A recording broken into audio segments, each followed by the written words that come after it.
It's because you're low latency and 4K. Yeah. We on, baby. Dang. Yo, this dude just always starting without giving me the heads up. Yeah, I'm sorry. I didn't even frame you properly. Oh man. Yeah, it's lit. It's lit. Cool. What's up, y'all? He is. What the heck happened there? What? Oh no! Oh, here we go. Oh man. Oh no, we good. That's fine. Yo, it's like you got a remote controller, like an Xbox controller or something. Yeah, that's what it feel like sometimes. Yeah. That's what it feel like sometimes. All right. What's up, y'all? What up? How you feeling, bro? Feeling good? How you feeling? Feeling good. You look good. I feel like we have the same conversation because I'm gonna say the same thing again. Like you finna have a baby. That's the only thing that's on my mind. You know what I'm saying? It's getting closer. It was my last day at work yesterday. Yeah. So it's starting to be more real, man. Last day going into the office. That's pretty wild. Now I'm on was it? Speed dial. What's it called? Call? Baby watch. Yeah, I'm on call. On baby watch. Yeah. I can't ask that question because we on the internet. I broke my neck. Gosh, bro, I like turn. You ever like driving and you're like you turn and you like spaz a little bit, or like when you like driving and you turn too quick, so you look over your shoulder. Yeah. Does that happen to you? Yeah. It happens like too much. Yeah. Me, and I'm getting annoyed by it. Dang. Like okay. It happens, and I'm like it just happened right now. No, I can't. I'm not gonna ask that. That's kind of What? sweet. I was gonna say you're not very flexible, huh? I'm not. No, I'm not. Even like in high school, you know, when you have to do that little thing where you reach and scoot the thing over. I forgot about that. Remember that? Yeah. I forgot about that. They was like, yo, like you deficient in that or whatever, and I'm like, but yeah, how's the audio? Hey, my favorite duo is back. What's up, Nick? And congratulations, Elliot. Dang. Oh, what up? Appreciate you. Woman of God. Appreciate you. Yo, how's the audio, woman of God? How's it? Is it cool? Is it chilling? How we looking? How we feeling? How we vibing out? Let me know. Right. Bro, that's interesting. Wait, hold on. Yours is low. Let me turn you up. Am I radio up in the studio? We'll go there. I mean, I think your son's calling you. We'll go there. Yeah, he is calling me. Like, Daddy? Oh, I can't wait for that. That's what I'm saying. You finna do that in a minute. I know. Are you? Has it like actually hit me or hit you? You know, I'll be honest. It hasn't like actually hit because I think for me, I mean, it's real. Like, you know, before, like in the beginning when she wasn't really showing or anything, it's like, is this even real? But now it's like, okay, it's getting real. Yeah. But things usually hit me when it happens. So that's why I usually sometimes don't get nervous for stuff until it's like 10 minutes before, really, or while I'm actually doing it. Mm-hmm. Yeah, but it'll hit. Yeah. You know, birthing classes are done, like we talked about, and it feels like I should still be in them, but yeah, man, it's real. You learned a lot from it, like you said? Yeah, I learned a lot, man. Did you take birthing classes? I can't remember. Okay. I think I did. Well, with Ryan, I did. Yeah. But did they teach you like the little like squeeze thing, the hip squeeze thing? Nah, what's that? It's like you're supposed to, I don't know the bone, like if it's loosened up the pelvis or something, but you're supposed to like when the contraction comes, you're supposed to like squeeze a little bit or something. What's the name? Terrence's friend, I forget his name. Their kid's name is Gabriel, but I forget his name. But he, actually, can I say names? That's fine. Yeah, you can. Well, Pastor Heidi. Yeah. So her husband. So she had a baby and had a natural and all that. And he was telling me, yo, I'm gonna tell you right now, like just at church this last Sunday, he was like, I'm gonna tell you, you're gonna hit the squeeze. Yeah. And you think you're doing it too hard, you're not doing it hard enough. Yeah. And I was like, oh, word. And she was like, yeah. So like just hit the squeeze and it does wonders. So I'm like, I don't know. People's been putting me on. I had a little baby shower at work. Everyone's giving me all this dad advice. Oh, I was gonna ask you about that. But what about the baby shower at work? Yeah. Oh yeah. Cause I told you I was like, I don't want it. Yeah. It actually was cool. I got some good dad advice. And one my boy Steven, who you met, he was like, hey, you gotta just like kids pick up on like, and you can maybe attest to this, like pick up on.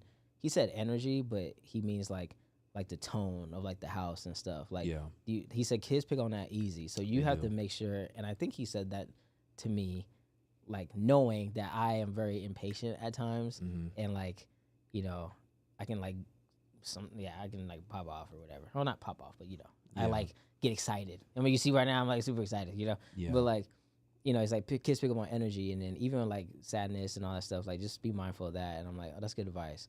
And then this one supervisor said that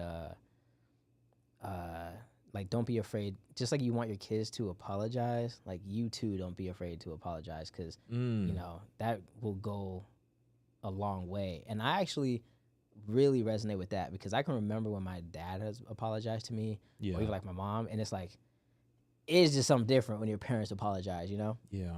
So it was good advice. It was good advice. It was cool. They got a little like cake and stuff. It was cool. Got some diapers. Yeah. And all that. Yeah. But what advice you got, dog? You the pro. For you? For me, for your boy, your best friend. What can I learn? Man, that's you a know good me question. probably better than 90% of the people in the world. You think so? Yeah. What can you tell me as your boy of how to like? Oh snap! Hold on, camera tripping. Oh man, it's buzzing. We gonna get it right. I would just say. You say you sound distant a little bit.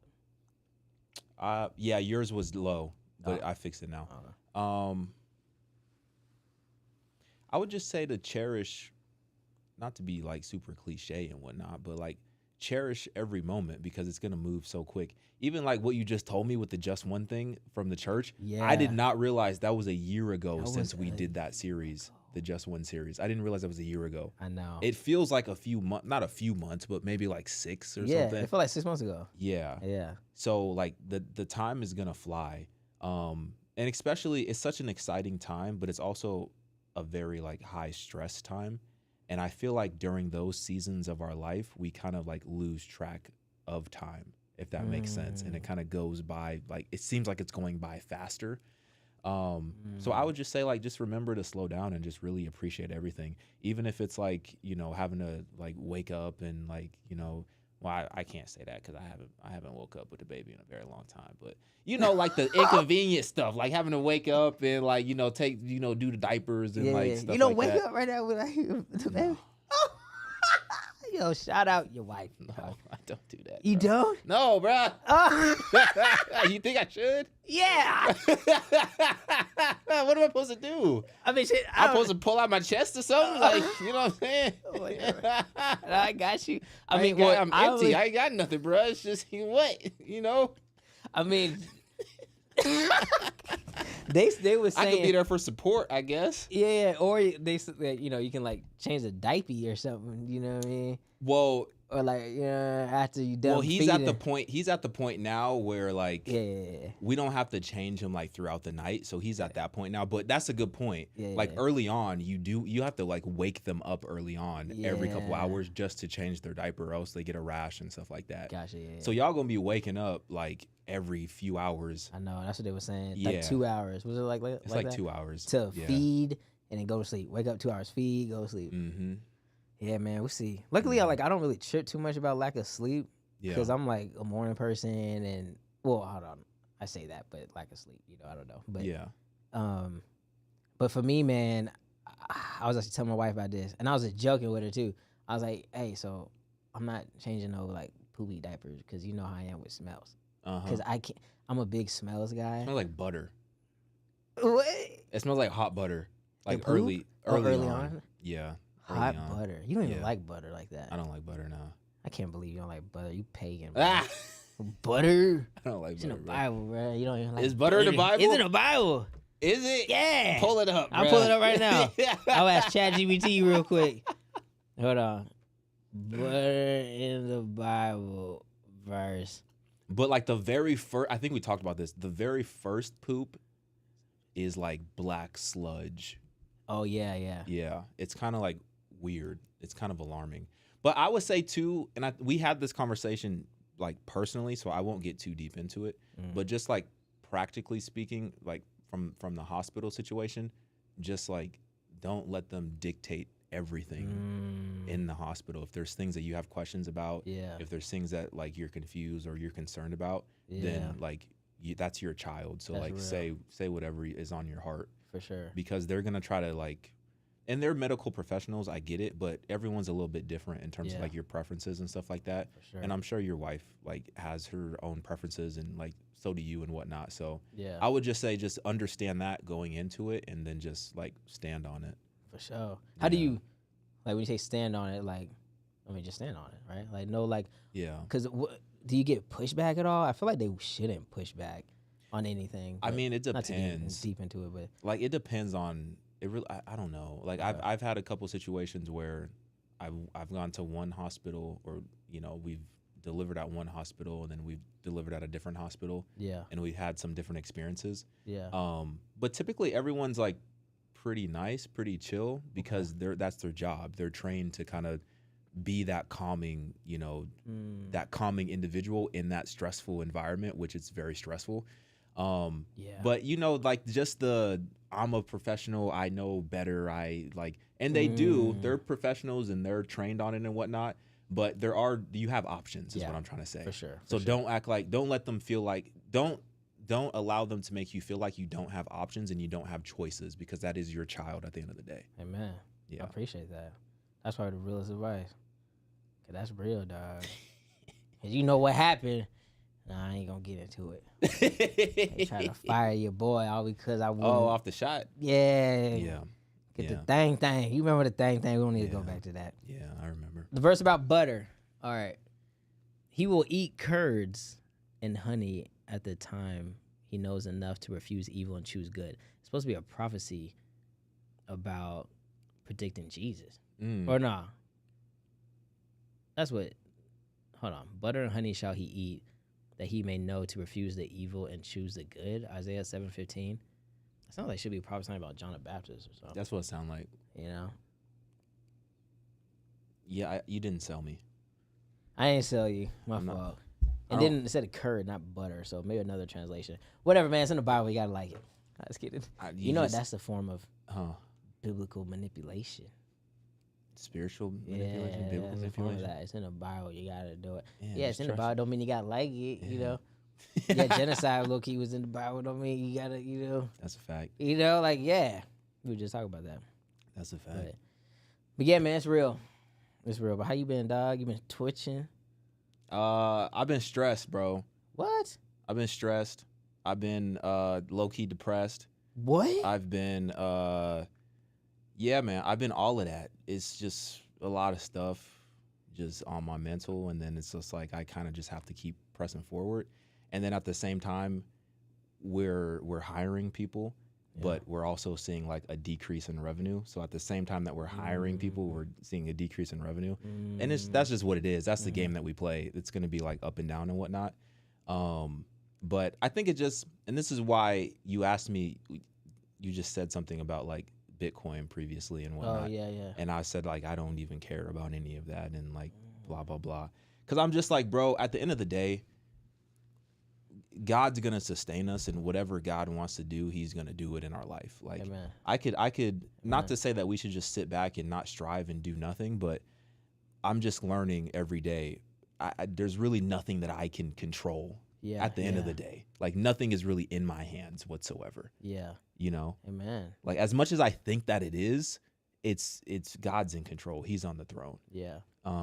But I mean, I'm just like, you want to have like a real conversation. I guess we should, because the title supports it. Let's do it. But just from like a family standpoint, I said this on stream because I was reacting to a video of this woman. She's a former witch, and she repented, turned to Jesus. And she was saying that she still struggles with going back to witchcraft because she used to be like heavy into it, and she saw like a lot of results from witchcraft. Wow. Okay. And she said that she still struggles with it because her son has some type of like mental disorder.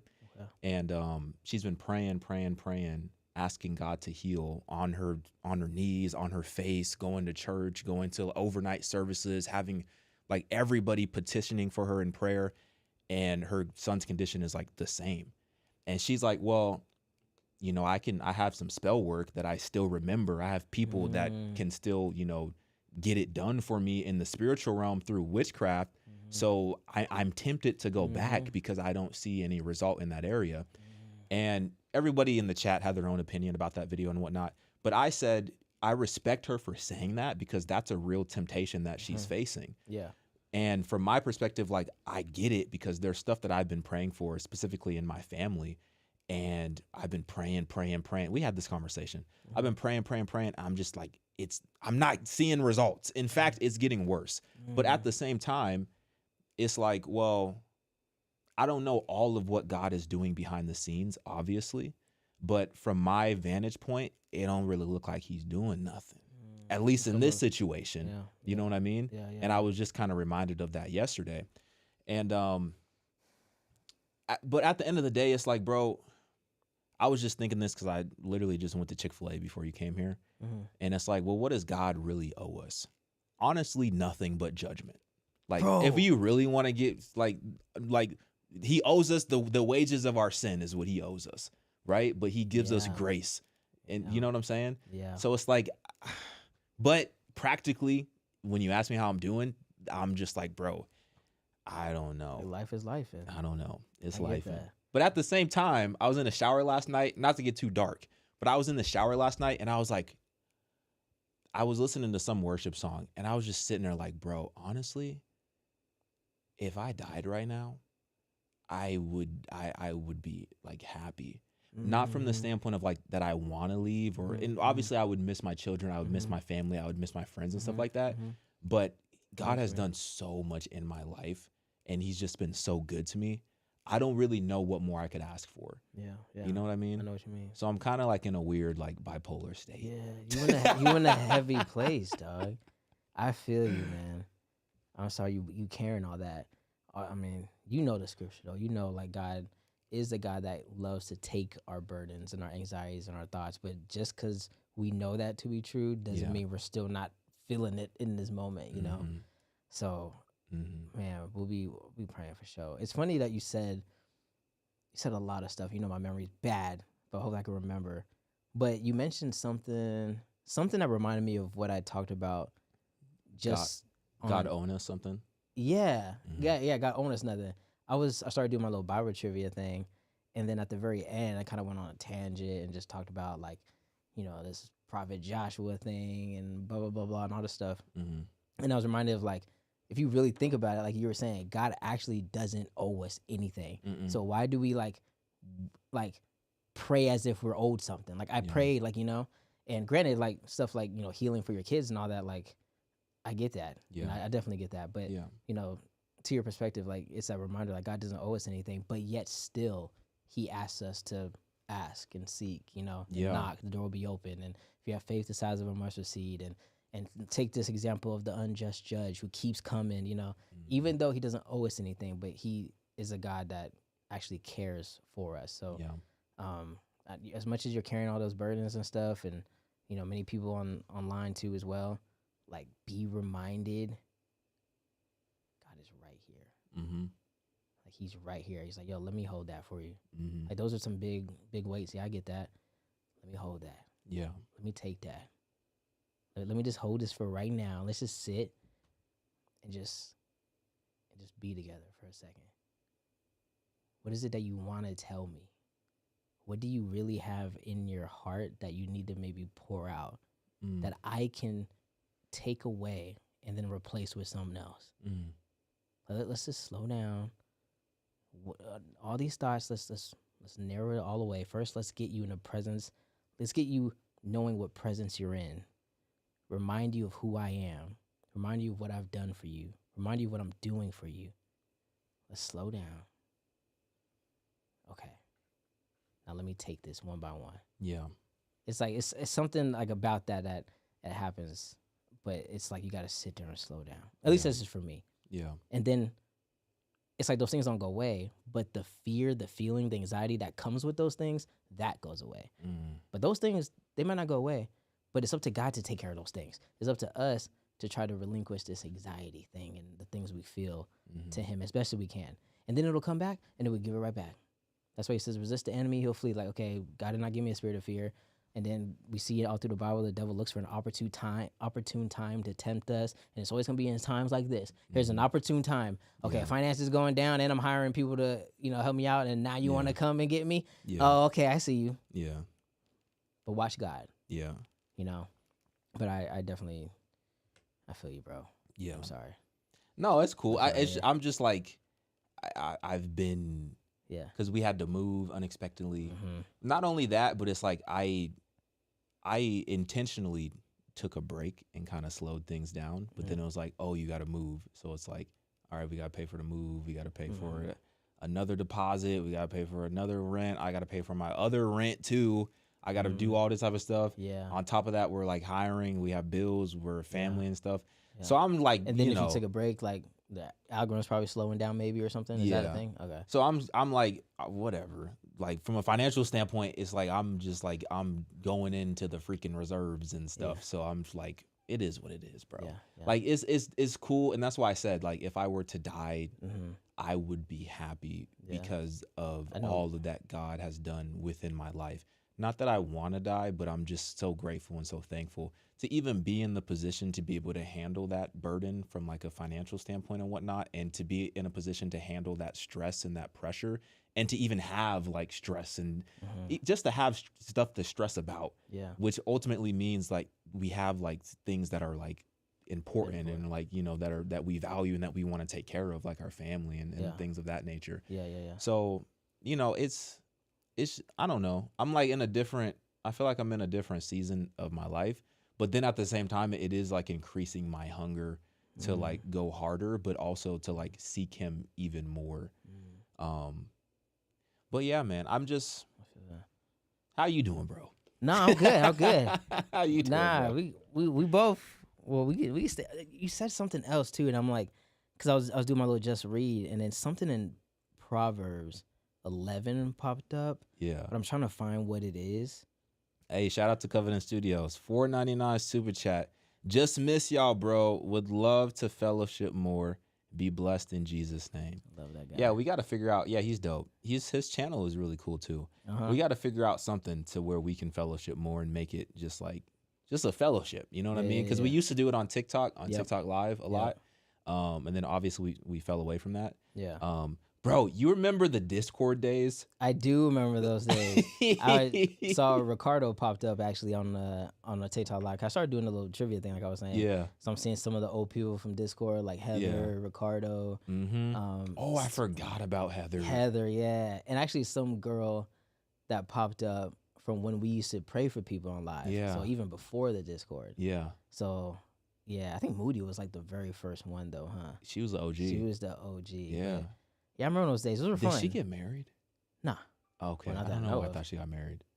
Not that I know of. I think I remember a while ago she was saying, like, I think most people in the Discord did get married though. Like Ricardo got married. Yeah. That one Maggie got married. Yeah. Yeah, there's been a lot of changes, man. I got married. Yeah. Hey, the Discord was fruitful. It was fruitful, man. The fruit of the righteous is a tree of life, and the one who wise gains souls. That's what scripture just popped up on. No, I'm trying to find something, but I can't find it. But no, bro.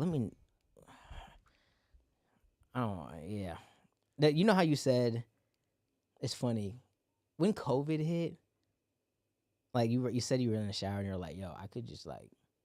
And I know what you mean. And it's not like dark, like you like, oh, I'm not saying like nothing, but I'm just saying I'm like straight. You know what I'm saying? I can understand that because I remember like when, I don't know why, and I'm just starting to kind of get out of it. So just to like, it took 6 years. But like at the beginning of it or just after it happened, and it wasn't COVID itself, it's just, you know, being attacked spiritually and, you know, potentially losing my job because I didn't want to take the thing. Yeah. And then just a bunch of stuff, bro. I was just like, this world, like, sucks, for lack of a better word. And it's like, I can't even think, I feel like the world's going to end, like, in 2 years, like, in 4 years. Like, I can't think past anything. Yeah. And so, like, it was really hard to have any, like, not ambition, because, you know, I've always been like an ambitious person, bro. Yeah. Like a lot. But then something just, I'm like, man, like this is just, I'm tired of fighting in this world. Like I just want to like go over there. You know, I'm kind of like understanding Paul when he's like, bro, like, you know, I'm here for y'all's sake kind of thing. But if I would just, you know, I'll go whenever, like, you know, kind of thing. So You know, to live though is for Christ, and to die is even more of a gain. So I'm gonna live like this, just because you see the world, and it's not a good world, man. It's not a good world. But then it's like, well, we got to try not to love the world. Like, you know, even in 1 John it says do not love the world, right? Yeah. It's like, cool. Like, I don't love the world. I love my God. I love my family. I love my friends, you know. And these things that the world has to offer, like, I know it's all fleeting. I was reading Proverbs 11, actually, and it said, riches do not benefit on the day of wrath, but righteousness rescues from death. And so I think, like, the theme of the world is, like, you know, people try to gain all these riches and think they're good, you know, and kind of like that parable that Jesus talked about with the guy that's just storing up things, you know, for themselves, and then the king, or I don't know, whoever is like, you fool, this very day your life will be demanded for you, kind of thing. And it's like, you know, you are not generous with God or something like that. It's just like, that's the world.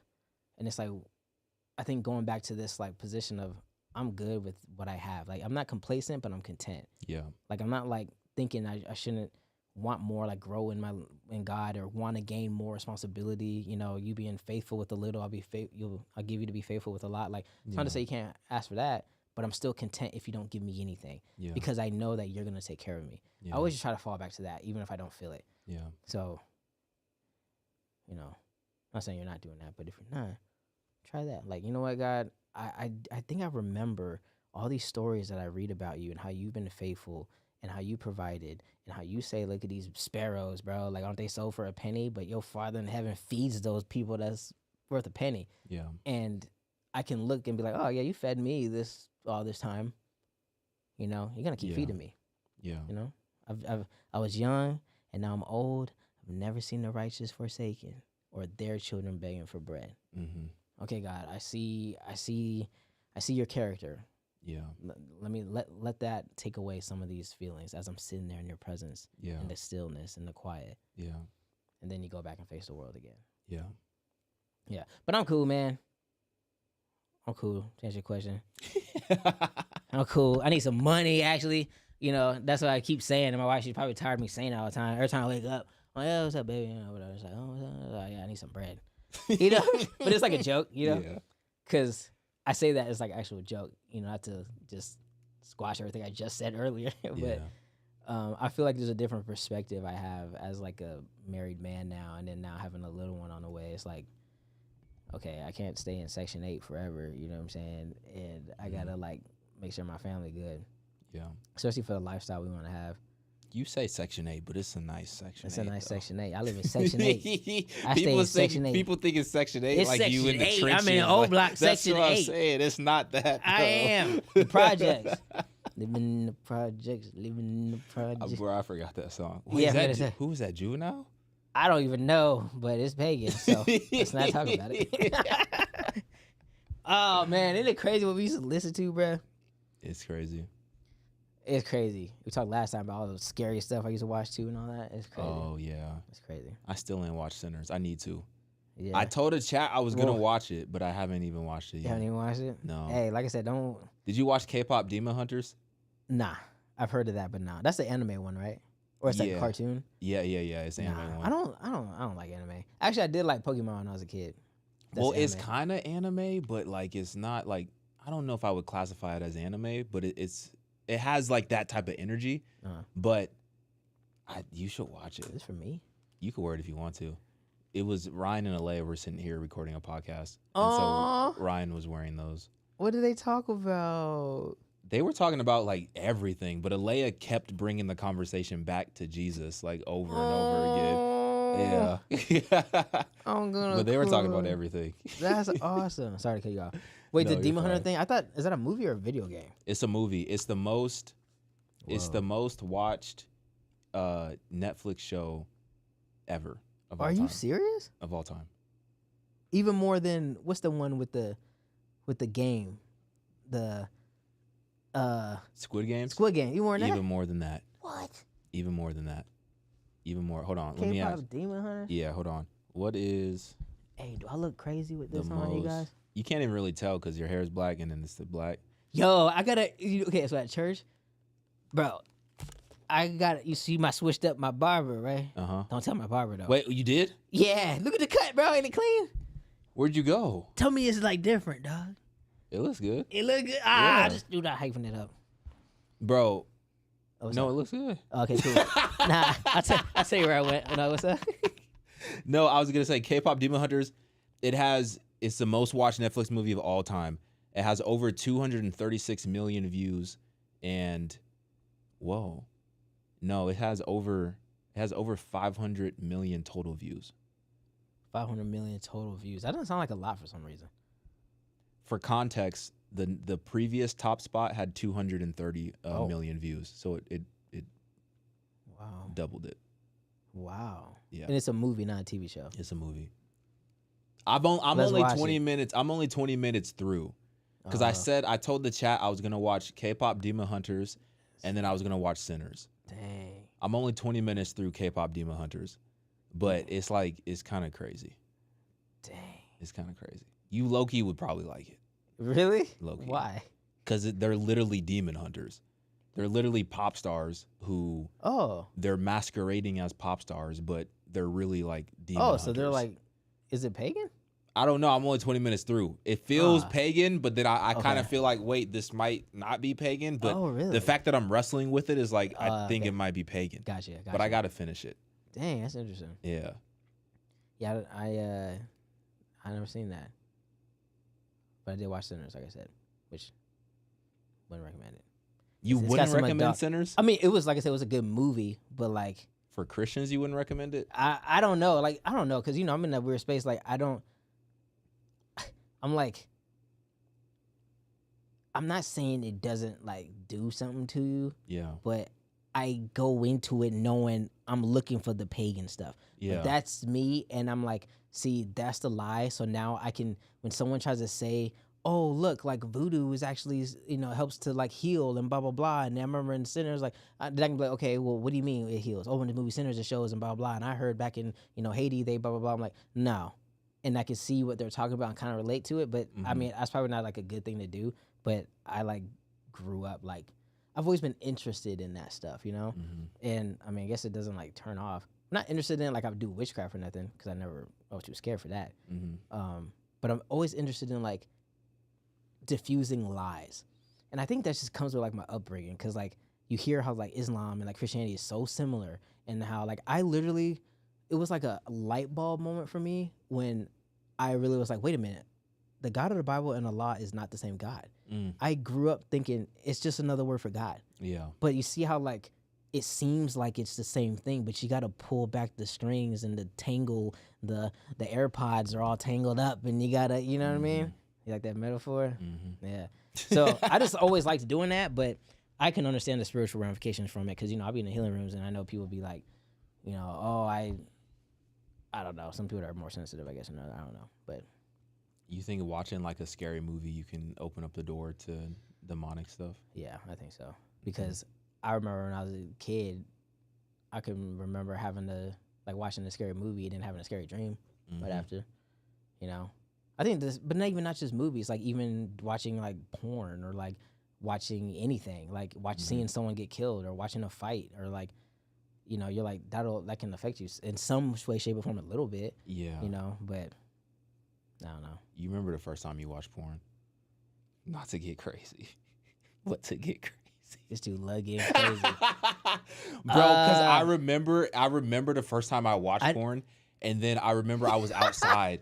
I went outside afterwards. Watching no. it. I went outside. I went outside afterwards. And my best friend's you feel like dad, a new man? I felt like I had like forbidden knowledge. Like I literally felt like that. No way. And then I told my friend's dad, I was like, I know how babies are made. And he was like, what are you talking about? I was like, I know for a fact like how they're made. And he was like, tell me. I was like, no, I'm not gonna tell you, but I know. Just so you know. I know. I ain't no fool. But isn't it crazy? Like, it's just so wild.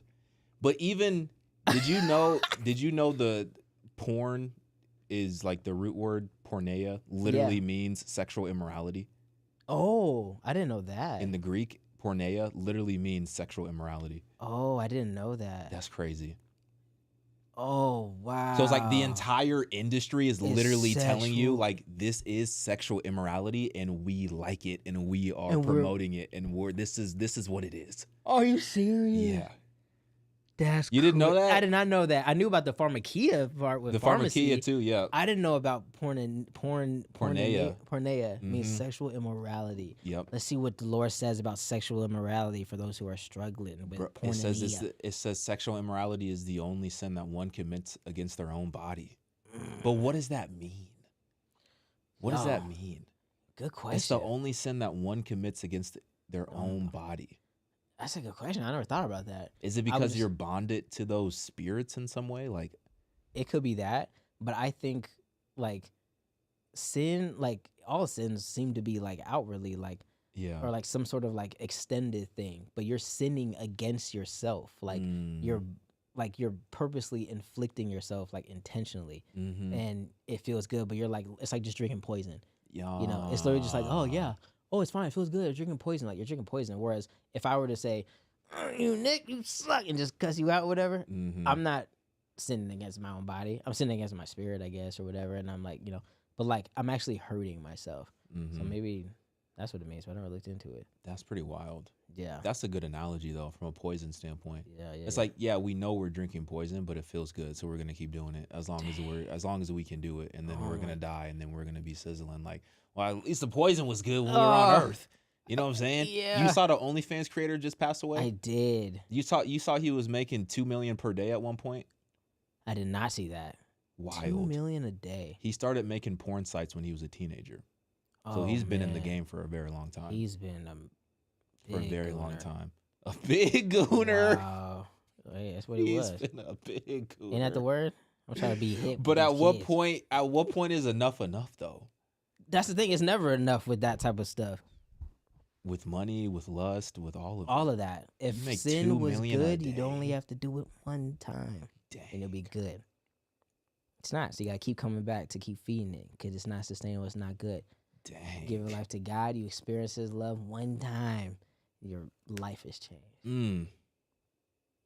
But with sin, you're constantly seeking that again and again and again and again. You're constantly chasing it. Man. And it's like constantly like evading you. Yeah. And it's like you get it temporarily and it's like, oh, it feels great, and then it's off again. Yeah. That's crazy. That is crazy. But we low-key like the chase though. Yeah. Bro, we are wicked, dog. That's how you know we need a savior bad. We need a savior bad. Bad. But at that level, you're making $2 million per day. You started making porn sites when you were a teenager. So yeah, like you said, he was a massive gooner, like the biggest gooner. Yeah. And then he was like, you know what? I can turn this into a business. And then he made it a business, became a literal billionaire, had access to probably all the women that he could desire in some way, shape, or form, whether he's paying for it or whether they're just throwing, themselves at him because he's a billionaire. On top of that, you got bread. You're a billionaire. You can get do whatever you want. Yeah. Literally anything. But it's like at that point, like, bro, I don't know how one can get out of that lifestyle when you've been in it since a teenager and now you've experienced so much success. So now, and I literally said this in my video, you're a billionaire, but now you died, you're in hell, you're a nobody. That's so sad. Whoa. That's so sad. Yeah. As you were talking, I'm like, man, that is like a sad life though. Like I feel like bad for him. Like he got cancer at 43. Oh, really? Yeah. Is that how he died? From cancer. That's young. It's very young. That's very young. That's sad. It's sad. You know what's crazy? Because I don't know, like, but I'm like wondering, like, what you think he remembers his first time watching porn? Like how you asked, like, and then what brought him into being in that bondage? What was his lifestyle, his upbringing? Like, did he get like, abused or whatever? To now, it's like, you never know what path people take based on their environments. And granted, we have like free will and all that, but the temptations people have and their starting block and their cards are dealt are different than other people. So it's like, what led you to then do that? And then now he obviously probably liked it. I can make a business of this. It's coming natural to me. I can blow it up. I can scale it. And then now he believed the lie. And that's where I think it's super dangerous, where he like we get tempted. What was I watching? I was watching something. I think it was a sermon or something. No, it was our church. He's Pastor Miles, man. He said it was that conscience sermon I was telling you about that I watched twice, bro. It was so good. He said something about like you can remember the first time you watched porn. It probably wasn't as like hard. It was crazy the first time, but it probably wasn't as crazy like the 8th time or like that hard to like, you know, get off of it or I forgot exactly what he said, but he talked about how you're being desensitized slowly. Yeah. And then you come to a point of accepting it as normal. Yeah. And that's where you've like, I don't think he said quench the Holy Spirit, but he said you like can, you know, be desensitized to the Holy Spirit speaking to you. And it's like, that is like, what?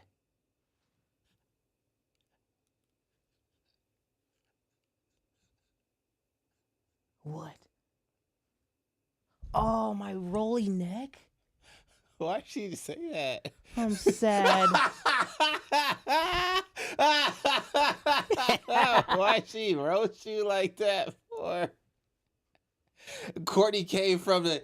Hey, you came back and flamed me, dog. You came from Elliot's video, and then you said, yeah, I'm on time, and we coming back. We flaming. Hey, get Courtney on a call. Send her a link. We gonna get her on a call. No, she's cool. Did you move already? And once you traveling? Wait, is that what she meant by daddy neck? Is it like my neck roll?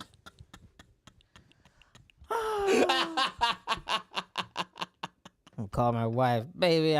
I told you I needed to go to the gym today. Off myself. That's what I'm saying.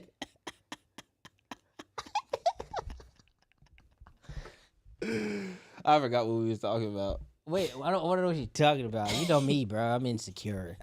I'm just kidding. Stop it! All right, we're good. All right, let's reset. Okay. Let's be adults here. Yeah. Do we have, is it 12 people on or 9 people on? There's 9. There's between like 9 and like 12 people. Oh, sure. Yeah. Yeah, no, he was talking about like you get to that space where you become desensitized and you kind of accept it, like, oh, harden your heart. Yeah. And obviously we see about how Pharaoh was and all that. So it's like, he talked about like that's slowly you desensitizing your conscience. And I related to it, you know, and I'm like, man, I can see that, you know, in my life. You know, I can see these certain things where you slowly, it's like crazy, but then you start like, you get desensitized to it, you know, whether if it's whatever bondage you're facing. So I wonder what led. We see the outcome of that OnlyFans dude. OnlyFans, right? Is that, yeah. OnlyFans dude. He's the creator of it. Died. He was the owner of it. The owner of it. Mm-hmm. But what led him to now being seared in that place? Yeah. And it's like, dang. I think the money cements it. I think once you, so like we just said, sexual immorality is the only sin that one commits against their own body. Yeah. That's significant in itself. That's extremely significant. On top of that, or in addition to it, however you want to phrase it, when you get that type of bread, it's like, oh yeah, I'm successful. Yeah. This is money for a lot of people is an indication that they're going in the right direction. Yeah. So if you're doing something, and even if you can know it's crime. You could be a criminal, but it's like, oh, I'm making like real bread. Like, okay, yeah, I'm gonna keep going in this direction, and we'll figure it out, and we'll clean it up later. We'll go legit later, but right now I found something, so I'm gonna keep pressing and keep going into it. Yeah. And then when you add on top of it, it's like you're literally becoming a billionaire while you are engulfed in sexual immorality. That's like bondage on a whole nother level, in my opinion. Yeah. And it's like, dog, I don't know. I know you can be redeemed from that. I just don't know what that looks like. And I don't know if I would be strong enough to get out of that lifestyle. Yeah. Like if I started, imagine if I went from the first time I watched porn to saying, you know what? There's something here. There's a business model here. Maybe we can like do something. And if I built something as a teenager within the porn industry and then it became successful, it would be like, bro, how you gonna tell me to walk away from this? Yeah. I literally just built this business and I have access to all these women. I have access to all these actresses, all these, you know what I'm saying? Yeah. And I'm becoming rich in the process. Yeah. I don't think I would have been able to get out of that lifestyle. Like that type of bondage is on. Yeah. That's a different level. Yeah, he fighting demons that oversee nations or something, you know? And now you have everything on this earth and you're a nobody in hell. Dang. Like that's crazy. That is crazy. That's crazy. That is crazy. That's crazy. The first shall be last. The last shall be first. Yeah. You know what's interesting though is you see how he's like, whatever, how can you blame me for going hard because of what this outcome is, which is money? Like, even if it doesn't make sense, staying up all night, you know, working hard, getting on these phone calls, you know, blah, blah, blah, blah. Like, pretty much doing what's the word? Going against your morals and all that to obtain this goal. Like, people would do that. That's why celebrities like sell their souls or say they sell their souls or like, you know, get caught, go to compromising places and then, you know, say certain things or like advocate for this political person. Like all these things because of what? What's the end thing of it? Mm-hmm. Money. What's actually like crazy is how come we don't do that same thing, i.e. me, when it comes to the Lord? How can I just say, you know what, I'm gonna sell out, I'm gonna just like everything is for the money, i.e. the Lord, everything, like everything. I'm gonna, whatever I'm saying, whatever I'm thinking, whatever I'm attaining, I'm gonna make myself foolish. Yeah. And you think I'm looking like a fool, but we say that's okay because it's money, or the world will say that's okay, you look like a fool, but you're doing it for money. For us, when we look like a fool for doing stuff for the Lord, it's crazy. And that's why King David, he said, I will be indignant in front of you servant girls and you will respect me or whatever. Like, I'm going to dance like a fool for the Lord. Like, I don't care. I feel that. But yeah. But how come we don't sell out in that same way? How come we don't sell out in that same way? What? Because you didn't get no money? You know what I'm saying? But he said, don't worry about getting riches in earth where moth destroy and the worm gets in there and pees on it and all that. Store treasures in heaven. He didn't say peas on it. That's extra. But, you know, store treasures in heaven where moth doesn't destroy and worms don't pee on it. You know what I'm saying? I think... Oh, she's watching it late. That's probably why. Oh, she's watching it late. Yeah. I think... Oh, she's going to be hurt that we stopped the whole podcast and laughed at what she said. She's probably going to feel bad now. Dang, Courtney. That's crazy. I'm not offended. So don't worry about it. That's my girl. Dang, you want to see my family just got back from Mecca? Oh yeah. Oh dang. Yeah, Lord. I guess I messaged my mom back. I'm like, that's so amazing. You actually celebrate a religious thing. Like, they went to Mecca for like a month or whatever, all of Ramadan, and there's there's a whole cake with the whole like Mecca thing, or like the little cabal thing, or what's it called? Kaaba. Yeah. And they got music and stuff. It's like amazing. And it's like, that's a nation that takes their religion serious. I'm jealous of that, bro. I think it's a beautiful thing. They're unashamed. Yeah. Celebrating, getting food and throwing parties and stuff. Do we do that when one sinner gives life to Christ? No.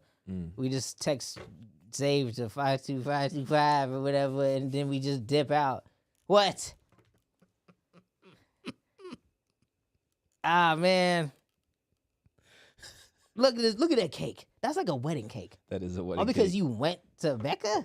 What's the significance of Mecca? That's the holy ground? That's one of the, it's like a holy ground. Okay. That's one of the 5 pillars of Islam. You're supposed to do that in your lifetime. Go do that pilgrimage. Actually, you want to see I saw my aunt posted on Facebook, like, the people walking. Oh, you seen people walking around that cube and stuff. Where is that at? Saudi Arabia. Oh, wow. Yeah. But it's like expensive to go there, apparently. To travel there or to get in?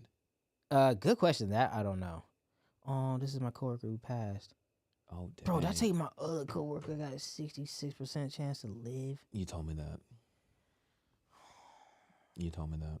I'm like, what is going on in this office, dog? Yeah. And she got 2 kids, and she's like my age. Well, she might be like a few years older. Like mid, so like she's mid-30s really for young. Sure. Yeah. It's like, bro, bro. You said 66% 60% chance to live? To live. What? Well, we don't got to get into the details of it, but yeah, that's well, it's cancer. Yeah. And it's like, bro, like, and I'm just so sick that, bro. All right, so so 3 people already passed away in my office. Mm-hmm. The IT dude, 2 engineers. This year. The IT dude and 2 engineers. Was it well, 2025 too. Like within a year, I would say. Yeah. All that is done is an email from our director or whoever. With sorrowful news, blah blah blah, pass, and then there's nothing. Mm-hmm. Like it just is like, I mean, what do you do? You know, but there's we'll let you know when there's like a funeral or a celebration of life and blah blah, and it's just like we're just numbers to these people, and we sit there and work for 8 hours or whatever all day and spend 60% of our lives at work, and some people make it their life, and I'm telling you right now, work ain't your life, and I'm telling you too.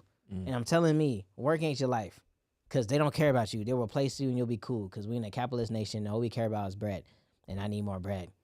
You know what I'm saying? So love your family and all that first, because they don't care about you, and I'm seeing it. Then what they do is they say, okay, well, okay, it's getting crazy down there in San Diego. I mean, Sacramento. They already know we live in San Diego. Don't tell them that. All right, it's getting crazy down there in San Diego. Let's send a grief counselor. Okay, this is what's gonna. I almost laughed out loud. Well, I didn't laugh. I almost like. They sent a grief counselor in person? In person, but I'll tell you why I laughed.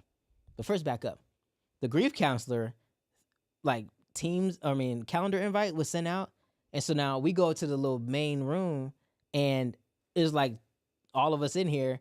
And we're sitting there waiting, like, what's going to happen? The supervisors aren't here. Like, okay, what's going on? They coming in late because no one cares about work no more. Mm-hmm. The government's all messed up, bro. I mean, I don't know if I can talk about it that much, but, like, no one is, like, I don't think it's bad. It's bad. But anyway, I guess it was a incorrect date thing. So now we're sitting there, and there's no apology, no nothing. Yeah. So now people are like, oh, we need grief for the false grief counseling thing. Yeah. Anyway, the grief counselor comes eventually. This person is literally like, imagine she has notes, like a education thing for her to teach her how to explain to us about grief. Okay, then it says, there's 5 different stages of grief. And then it says the first stage is not necessarily equal to the second one, and just so you know, everyone can cycle through each one. And then it says, like, you're not really like doing anything for us. You're just reading off something. Yeah. And then first thing she says, I'm very sorry about the loss of your, just 2 recent, coworkers and blah, blah, blah. It just hurts so bad. I know I get it. And then she goes, yeah, I'm really sorry to hear about the loss of Justin and or whatever. I'm just making up a name. And what was the other guy's name? I thought you were so distraught about the death of our employees and you forgot his name.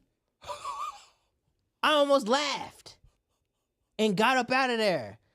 No one cares about it, bro. I'm telling you, no one cares about it. It's a formality. Mm-hmm.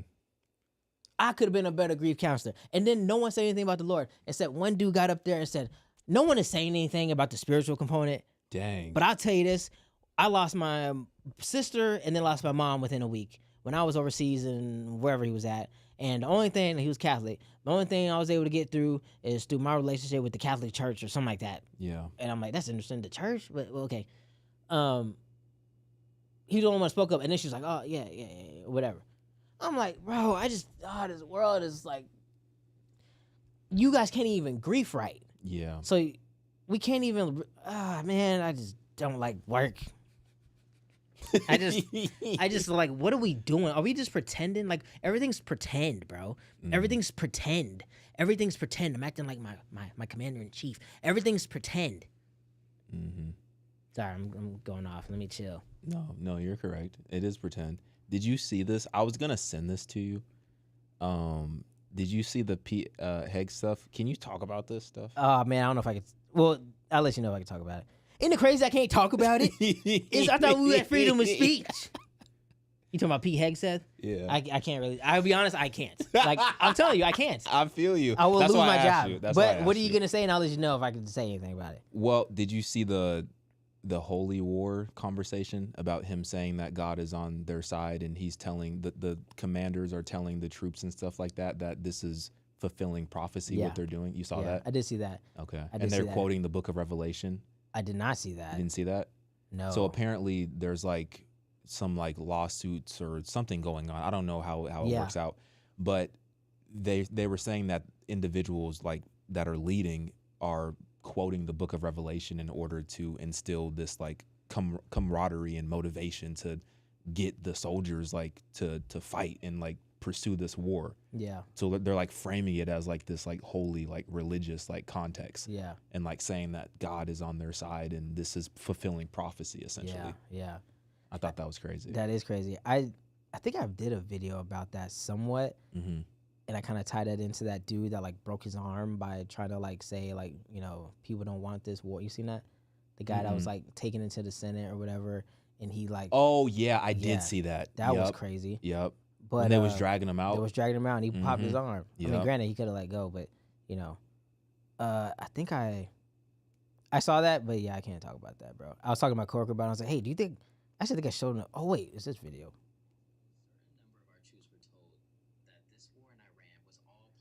Yeah, I had it on there. Oh, you did talk about that. Yeah, I was talking about it, but I didn't hear about no like revelation thing. Yeah. But I showed my coworker about it, and he's like,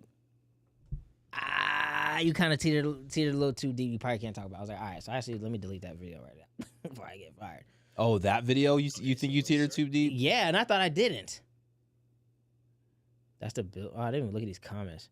Trump is the Antichrist? What? Based on, he's not the Antichrist.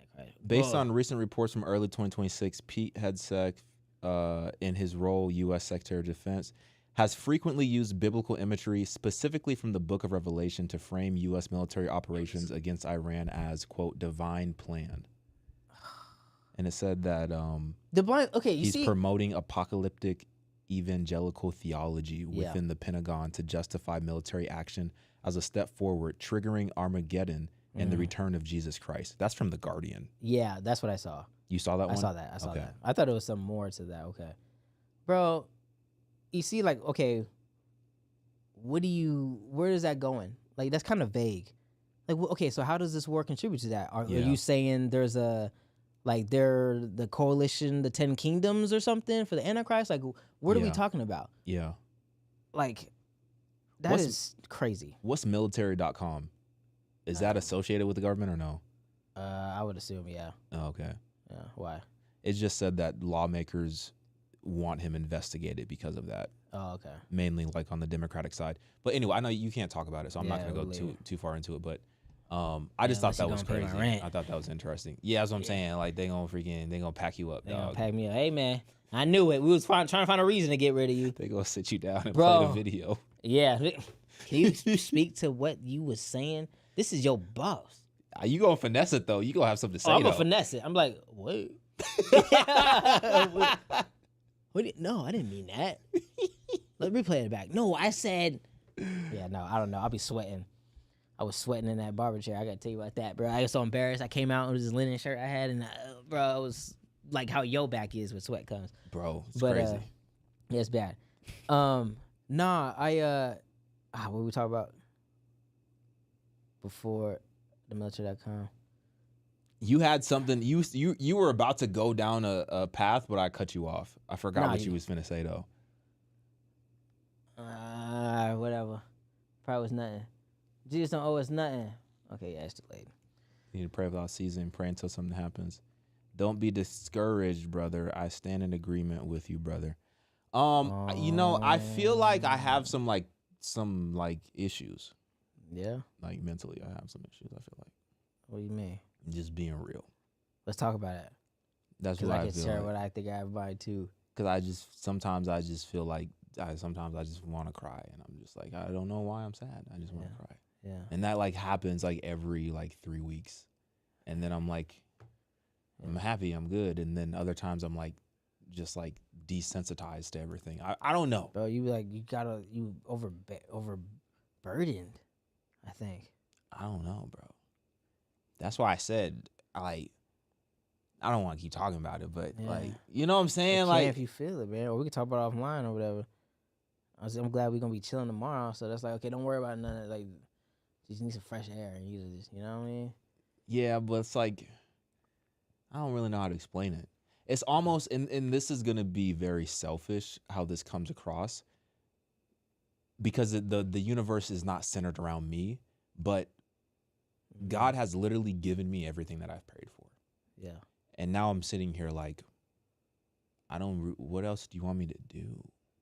You know what I'm saying? Like I feel undeserving of how much you have responded to my prayers. Yeah. Well, aside from the fact that I've been praying for reconciliation with my family and with my parents, and that hasn't happened yet, but I've kind of put that in the back burner. But aside from that, I'm like, bro, I like, you know what I'm saying? Yeah. So it's like, from my standpoint, yeah, I shouldn't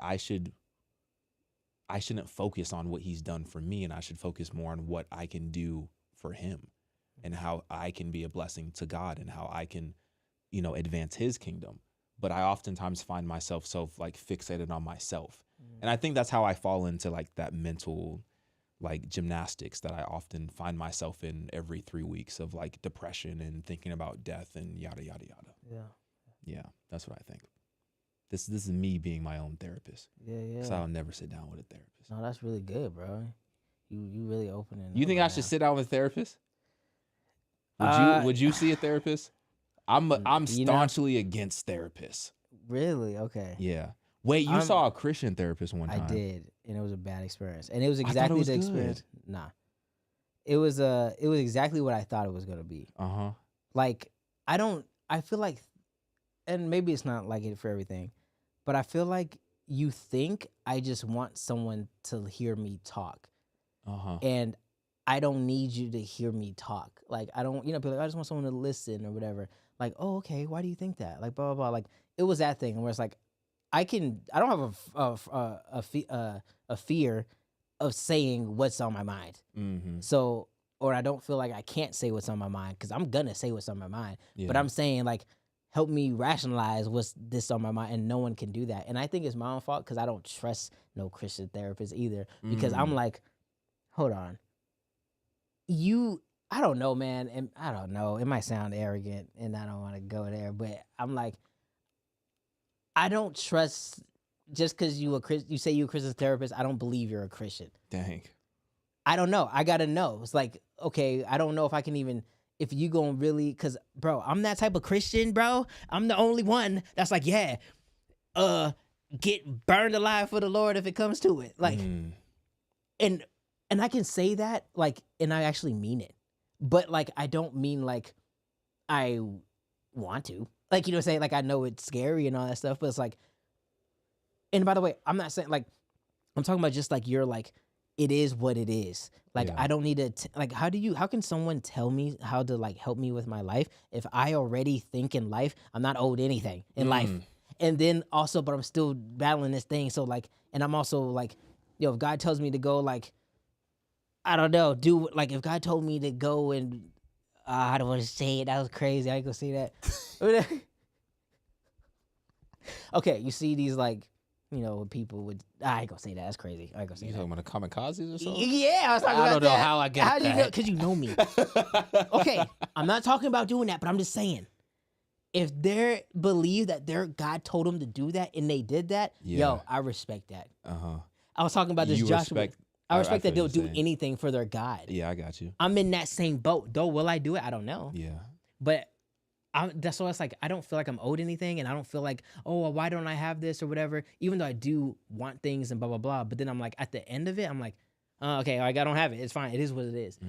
I grew up on this word. It's called safi, right? It's Arabic for, like, it is what it is. And ever since I was a little kid, it was like, it is what it is. You ain't owed nothing. And maybe it's a middle child thing in me. Maybe it's because I probably didn't get love like maybe I probably I don't know, but I'm not owed nothing, and it's like, I'm cool, and it's like, that's what I'm like, I don't know, like, and then I go to this therapist, and they're like, I'm like, wait, like, I'm trying to, and she's like, well, what do you think, like, or I don't know, and I'm like, man, get out of my face, girl. Is she giving you Bible in the process? No. How do you know she's a Christian, though? That's because it was referred by the church and stuff, and then it said she was a Christian therapist. Yeah. And then it was just like, it's not enough time, like, okay, 30 minutes to like tell you something, and then it's like $300, and I was just like, man, whatever. Like I tried it just to try it, and I'm like, I'm not against it, but I'm just like, I need a specific therapist. Like I need one that's like, I don't know, like I feel like, bro, you are a good therapist for me, if I'm being honest. I'm freaking blind, bro. Actually, where am I gonna lead you? The blind leading the blind? No, actually, bro. Well, on top of you, I mean it, because I feel like I can say anything, and you just like, you're like, you know what I mean. It's not like you like, I don't need you to listen to me, but you know what I mean, because I feel like I don't talk good, and all that stuff. Yeah. You know who else is like been a good like therapeutic person for me is my boy Steven at work, dog. He seems like he would be. Bro, he is so like cool, and there is no judgment. Yeah. And I think that's another thing, because I'm kind of like wild, and I'm kind of like, okay, you can tell me whatever, and it's cool. And I really like whatever. Like, there's literally nothing that's going to shock me if anyone tells me anything. Like, if you just come to me and was like, hey, Elliot, just so you know, like, I actually got some dead pigeons in my freaking garage right now, and I like love doing like sanctified worship thing. And I don't know, but I know it's pagan, but like, hear me out. I won't think you're crazy. Yeah. I'll be like, I mean, hold on. I don't think you're crazy for doing that, but I won't be like, get away from me. I'll be like, hold on, bro. Like, okay. You would talk about it. I would talk about it and be like, hey, man, that's pagan because of this. And I mean, I'm not going to like, you know what I mean? Like, it's not like, I don't know. And I know you're not supposed to associate yourself with, like, I don't know, man. I don't judge no one. Like, and I mean it. You're like, you're seeking their heart. Yeah. They could tell you what they're involved in, but you're trying to seek out their heart and why they're doing what they're doing. You see, you just did it again. You know exactly what I'm saying. And that's how Steven is too, bro. And like, I want to be that for people so bad, but I don't think I'm good at that. But I don't know. But yeah, man, like that's how I am. And I don't know I don't believe people are like that, like how I am to the degree I am. Mm-hmm. Like my younger sister is the same exact way. My twin sister is the same exact way. Like, I really mean it when I'm like, you can tell me anything and it's like, okay, it's cool. Like, that's not crazy. Like, I'm not going to think you're weird. Like, there's literally no judgment at all. But I'm going to tell you what's right and wrong, of course. But I really mean it when I don't judge. I really mean it when I say I forgive everyone. Like, those are just things I just had before I was a believer. Like, oh, it's cool.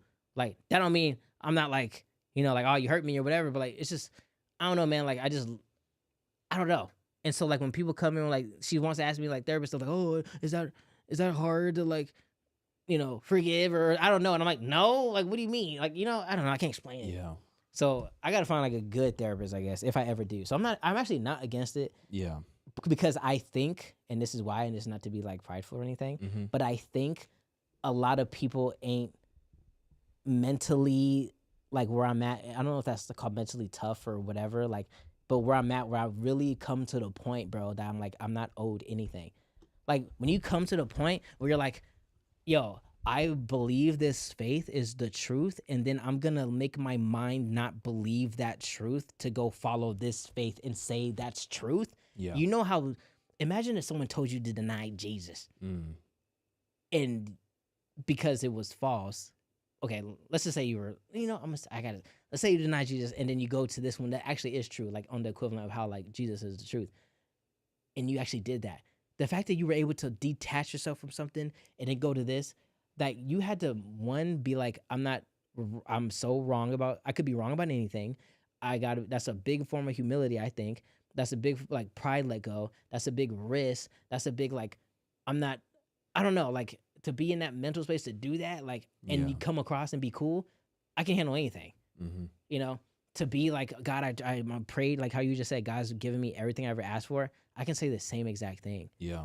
God has literally given me everything I ever asked for. Yeah. And if it is something that he didn't give me, I don't remember it, so I probably didn't need it or whatever. Yeah. And I'm glad that he didn't give me stuff because it ended up being something better. Like, I see that. So I'm like, I see all of that. So how can you benefit me because you think I'm struggling with seeing those, to me, as rudimental things, rudimentary things, if that makes sense. Yeah. So, but at the same time, I'm not against therapists because I don't think people think like how I think. I feel like to that point. But I think you should go. You think I should go to therapy? I think you should go to after all that. No, you no, think no. After all that. No, hold on. Like Cat said, after all that. Remember that? Cat Williams? Nah, freaking Cat from the Knicks. You didn't see it? Yeah, Towns? Towns. Nah, I ain't seen that. The chat know what I'm talking about. Okay. No, I'm saying because I think you think the same way as me actually with this stuff. Now that I'm thinking about it. And so maybe you'd have a different opinion and a different experience. In therapy? Yeah.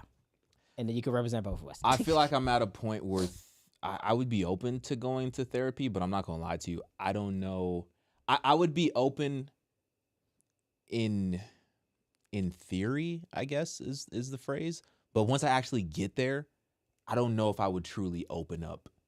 You know what I'm saying? Like, I don't know if I would truly open up.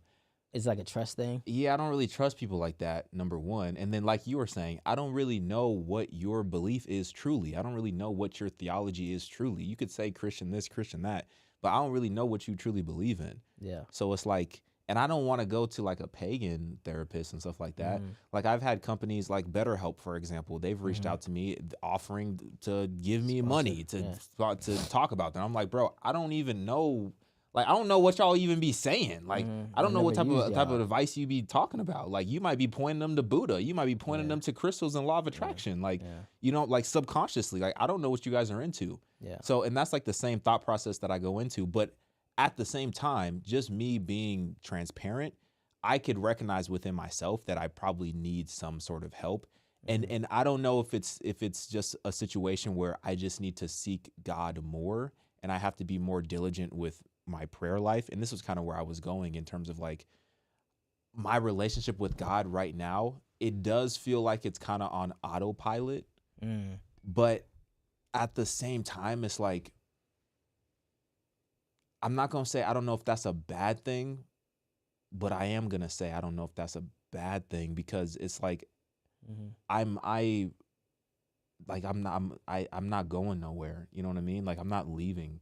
I'm not like, I know the truth. I know like where my faith is rooted and I know where my hope is rooted and I know where my, you know, joy and peace is rooted in. But at the same time, I do kind of find myself like in this like state where, and I don't know how to articulate it. It's either I'm getting too comfortable or it's like I'm at a place where I'm just like, I don't know. I can't articulate it. I think I can't I'm trying to find a articulate it. scripture that maybe speaks to it. Cause it's like I used to make time. I'll say like, oh, I'm gonna wake up at 5 a.m. and I'm just gonna take an hour and I'm just gonna pray. And I don't do that anymore. But then I feel like, well, maybe I should start doing that. But then I look at myself and I'm like, realistically, like I find myself just like praying throughout the day, just like naturally just talking to God throughout the day and naturally just, I just find myself in these like natural, unplanned moments of worship. So it's like I'm no longer saying, hey, I'm going to set aside an hour to pray. I'm going to set aside an hour to worship. But I'm just like finding myself doing that naturally. So I don't know if that is like a positive indication or if I'm like getting lazy with it. Yeah. You know what I mean? I know what you mean. And I think I'm been in the same situation too. And I would say, and what I need to do for myself, but I don't do, or I haven't done, is actually making that intentional time because maybe just like the spontaneous worship and talking to God throughout the day, like I do the same exact thing. And is it stale or is it like actually like in those moments? But if it's stale or not, it doesn't matter. Like I'm not saying anything about that because like I think it's still good regardless. Like, you know, okay, God, like, I'm getting through this job. Okay, let's go. Like, you know, that's like probably not like spirit filled and all that. That's what, you know. But I think the difference with my own walk when I feel distant from God and all that is probably since I've been married. Not that it's my wife's fault or anything, but I've noticed like my time where I have just sat there by myself. Like I'm going to work now again in person. Sat by myself is not there. Whereas when I used to do that for like hours, that really did something. Where it's like intentional time. Like, okay, now I'm gonna go sit there. Okay, let me just like I plan to go come record here with you. Like, I'm gonna plan to go sit there with the Spirit of God in this place for an extended period of time until I hear something from you. Like, doing that does something. But then, you know, in the Bible even says, like, Paul's like, yo, if you're gonna get married, like, it's cool, it is good, but I'm just saying, like, you're gonna be considering things of your husband, and then you're gonna consider things of your wife, and it's gonna take away, blah, blah, blah. So now I have to have the responsibility of figuring out how to still maintain that type of prayer life and also bring my wife into it, which I haven't been doing like I should be, to sit there with me and be like, okay, we're in it, like, and let her adopt my thing, you know? Yeah. Whereas, like, I mean, we got pregnant right away and all that, and I don't know, you know? But, like, I see those opportunities. Wait, man. Huh? You couldn't wait. Bro. You couldn't wait. I guess. I guess. But you see what I'm saying? Like, that intentional time, though, is I notice, like, I sit back, I'm like, what? How come I feel like you ain't talking to me or whatever? And granted, I feel like he was like, okay, well, you need to enjoy this new season. You know, I think we talked about other episodes. Yeah. But then at the same time, it's like, wait, I know I'm not doing the things I did before when I felt like, oh my gosh, I could just do whatever and I was cool. And what was that thing? Because remember, God never changes. We're the ones that change. I always go back to that. And no one had to tell me that. I can just see that in my own life. I'm like, okay, every time I feel like, for me personally, if there's a staleness or whatever, or like I feel God left me or blah, blah, blah, blah, blah, what am I doing? Am I in sin? Am I, you know, not spending time with him and all that stuff? Because for me, this is just me again. I don't think God will respect or allow me to go back to being a baby Christian. So like when I was a baby Christian, it's like, oh, it's okay to, you don't really gotta, I'm not expecting you to spend 7 hours a day on your face or whatever, worshiping, blah, blah, blah, or whatever. I'm not expecting you to, like, I mean, I don't know, whatever it is. Whatever you were in your own walk, whether you went to church every week or went to church once a month or went to church whatever you started, wherever you're a baby Christian, that's where you started. And then you grew and now you're on solid food and now things changed. You can't go back and start doing the same tactics or the same habits that you had when you were a baby Christian, because that's not good enough. Now, it was good enough at one time, but I brought you specifically closer to me in this area, and now we're going backwards on the same path of life.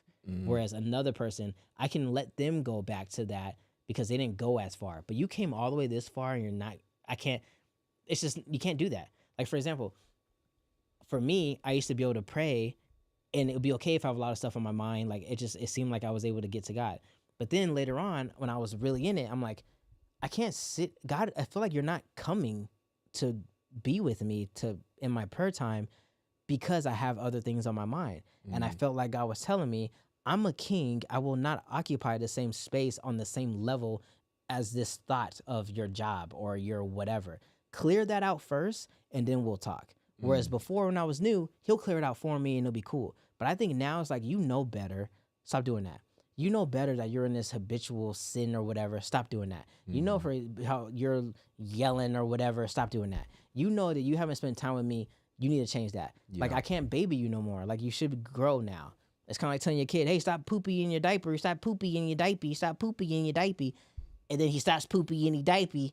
And then he goes back and poopy in the diaper. You know how to stop poopy in the diaper. But it's warm. It's warm. I don't care. That sin is real warm, right? It's cozy. It's cozy. Yeah. That's what I think. So I hope that makes sense. That makes sense. But maybe it's like, you know what? Like, no, it makes sense. If you did that before, like, okay, look, today, this is my Sabbath. And my wife told me, I miss when we used to do Sabbath. And we used to do Sabbath, bro. I got to go back to that. Because now I'm like, I hate this job so much. I got to do another job. Let me start making content or something. You got to grind. I got to grind. And I'm not getting no views or nothing. I made 8 cents today or whatever yesterday. You know what I'm saying? On YouTube? On live. Oh, on you live. know, and I'm like, okay, I got to keep grinding. I got to keep going. I got to blah, blah, blah. And it's like, and then I work all day and it's like, where's God? And now granted, you know where God is? If I can be transparent as of recently, God is on the drive to work, which is cool, but that's not where I was before. I can't get a 30-minute drive no more, dog. I need, not that I can't, but what I have for you, you know I got this calling on you, and I believe God has this calling on me for this end time stuff. I just do, and I don't know, now that I'm like not in that space like I was like back then or whatever, it's like, now I'm doubting it. Wait, were you calling me to like do some end time stuff? But when I was in it, I knew it. Yeah. So now it's like, get your act together, bro, so I can get you back on whatever you on. So I don't know if that all speaks at all or anything. It does speak. It does speak, and it I gotta take goes. my jacket off. It goes to kind of what I was saying in terms of. I used to say, okay, I gotta wake up at 5 a.m. I gotta pray. I gotta do this. I gotta listen to my soaking music. I gotta, make time and invite that space. And then, like I said, I'm not doing that anymore. But God is involved in every area of my life still, and I'm aware of that. And I'm even aware of the times where I say, I'm going in this direction, and I'm like, I'm aware of the times where I'm going against God as well. You know what I'm saying? Like I'm aware of it all. Yeah. And I'm also aware of like the influence that he has on every decision and every thought that I'm making. So that's why I said like I don't really know how to classify where I'm at right now.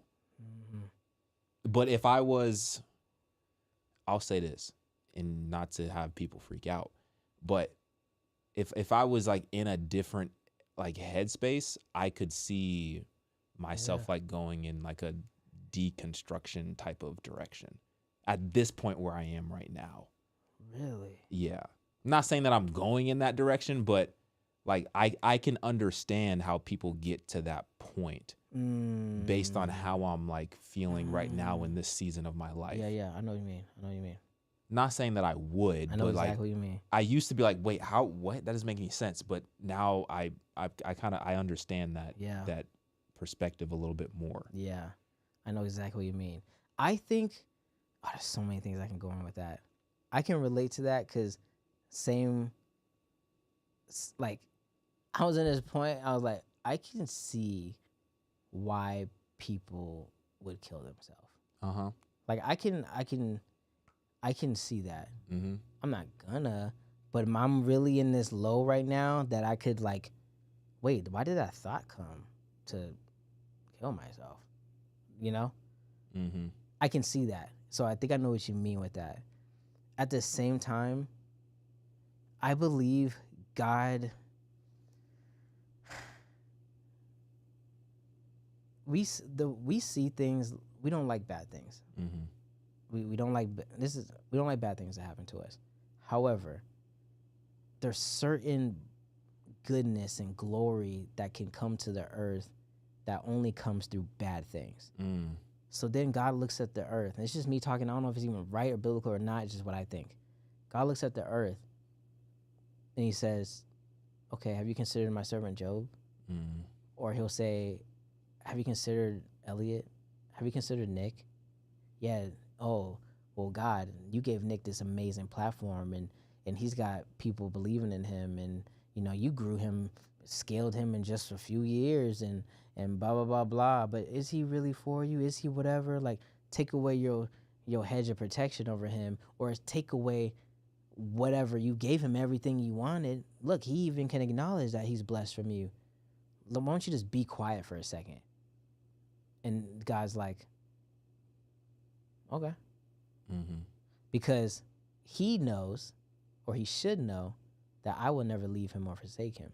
Whether if he hears my voice, or whether if I bless him in this way or whatever in this way, he knows that. Go ahead and do that.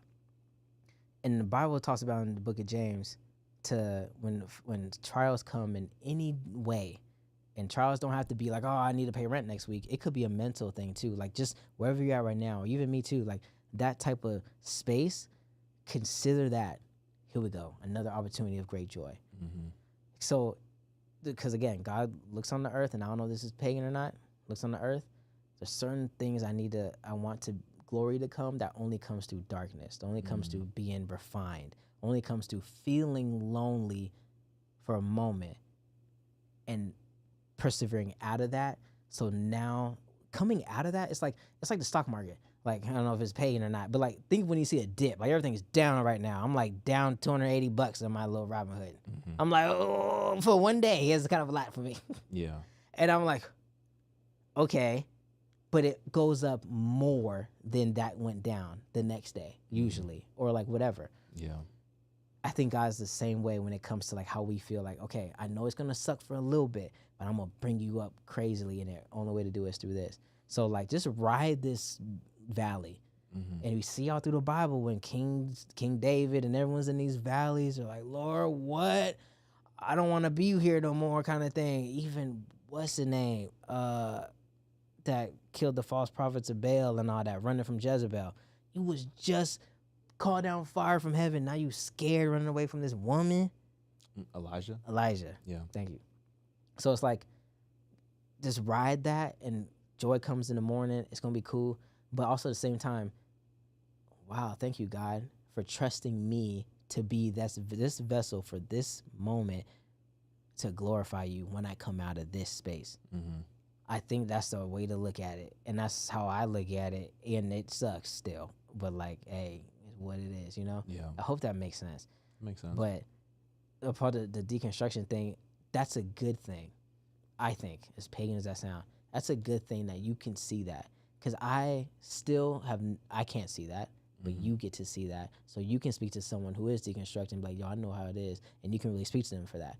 I just recently was, all my life, and I might have mentioned this to you, maybe on the pod, was like, I don't understand how anyone can be mad at God. I don't understand. What do you mean? He's God. You're not. How can mere mortal tell like God why did you craft me? Or, you know, what are you talking about?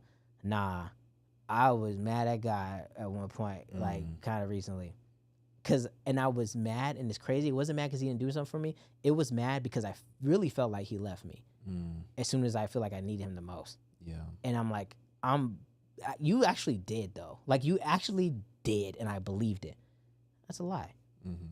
It is a lie. But now God made me eat my words in a good way. But now I'm like, you know what? I literally feel more deeper in my relationship with him after coming out of feeling that I'm mad at him. I can see that was wrong. One, you gave grace to me even though I'm mad at you. Yeah. You still show yourself to me. You still pull me out of that hole. So that shows you love me. You consider me. You come low. And I'm supposed to be what's it called? Solid food Christian.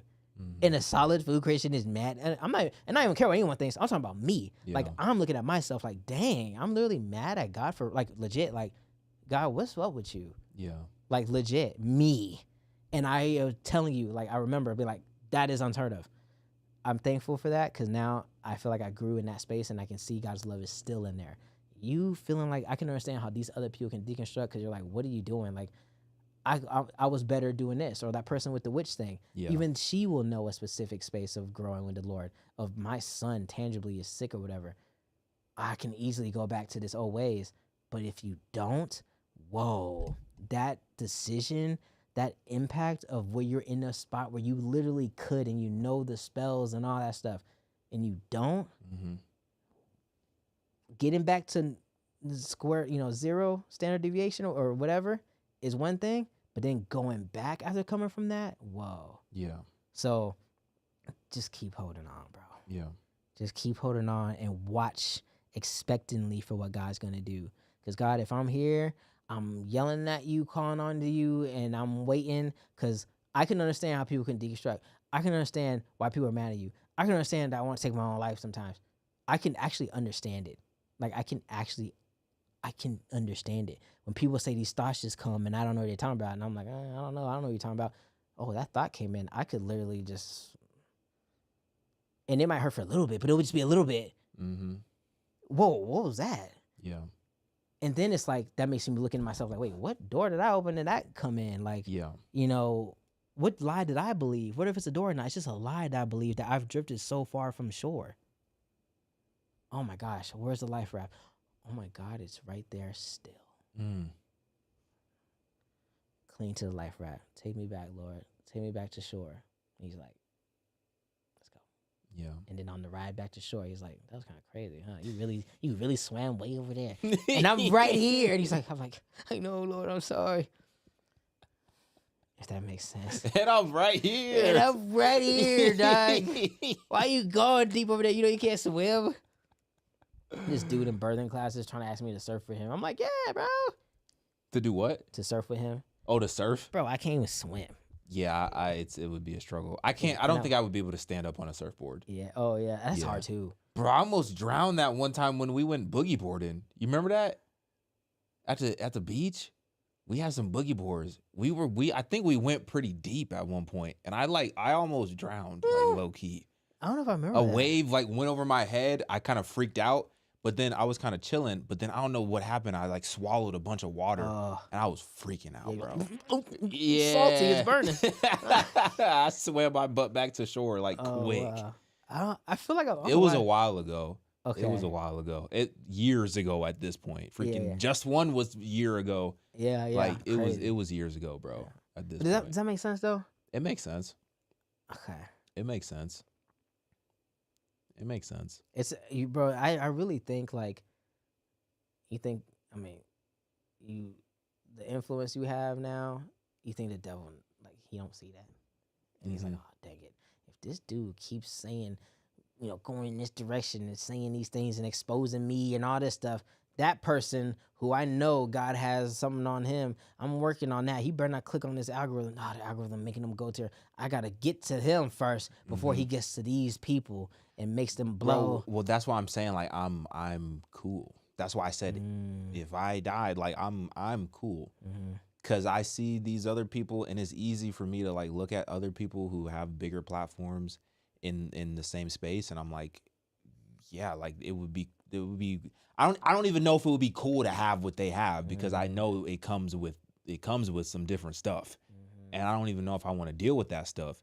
But it's like if I keep going on the path that I'm going, then I'm gonna hit that level eventually, and I'm kind of like. It's not already there, dog. I don't know. I can see, like I know me like before God. Like I know me before. You know what I mean? I guess I'm scared. Yeah. I guess I'm scared because I know myself before God, and I'm like, I wonder if that person's gonna come out at some point.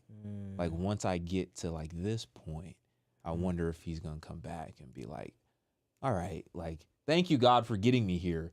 Now, let's get to the fun. Like if I get 2 million a day, exactly. Who knows what I could? Yeah, exactly. I got you. I don't think you will though, and I will not let you. And you better not let me. I was like, Nick, stay in the house. I stay in the house. Nick talking crazy, bro. Crazy. Take the camera, take the microphone, cut the internet off, right? Cut the power to the whole house, right? He's tripping. You need to chill for a season. Yeah. No, I feel you, man. I feel you, dog. But that's where I'm at. All in all, we're blessed, bro. Yeah. All in all, we're blessed. Look where we are. Look what we're doing. Do you know the majority of the world? I was listening to something. Well, it was a sermon, not something. I was listening to a sermon. I think this was like 6 years ago. It was posted. But he said that, I don't know if this is true or not, but he said like 80% of the world at that time lives off of less than $2 a day or something like that. But then like look at us. Like we literally spend like we spend $5 in our sleep. It costs $5 to keep the electricity on overnight in our sleep. We spend the money in our sleep. You know what I'm saying?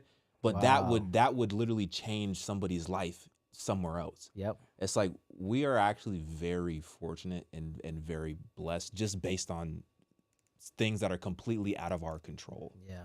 You know what I mean? Yeah. So I don't know where I'm going with that, but I guess I'm just trying to make myself feel better. That's accurate. And the fact that you can even pause and consider that, I think says a lot too.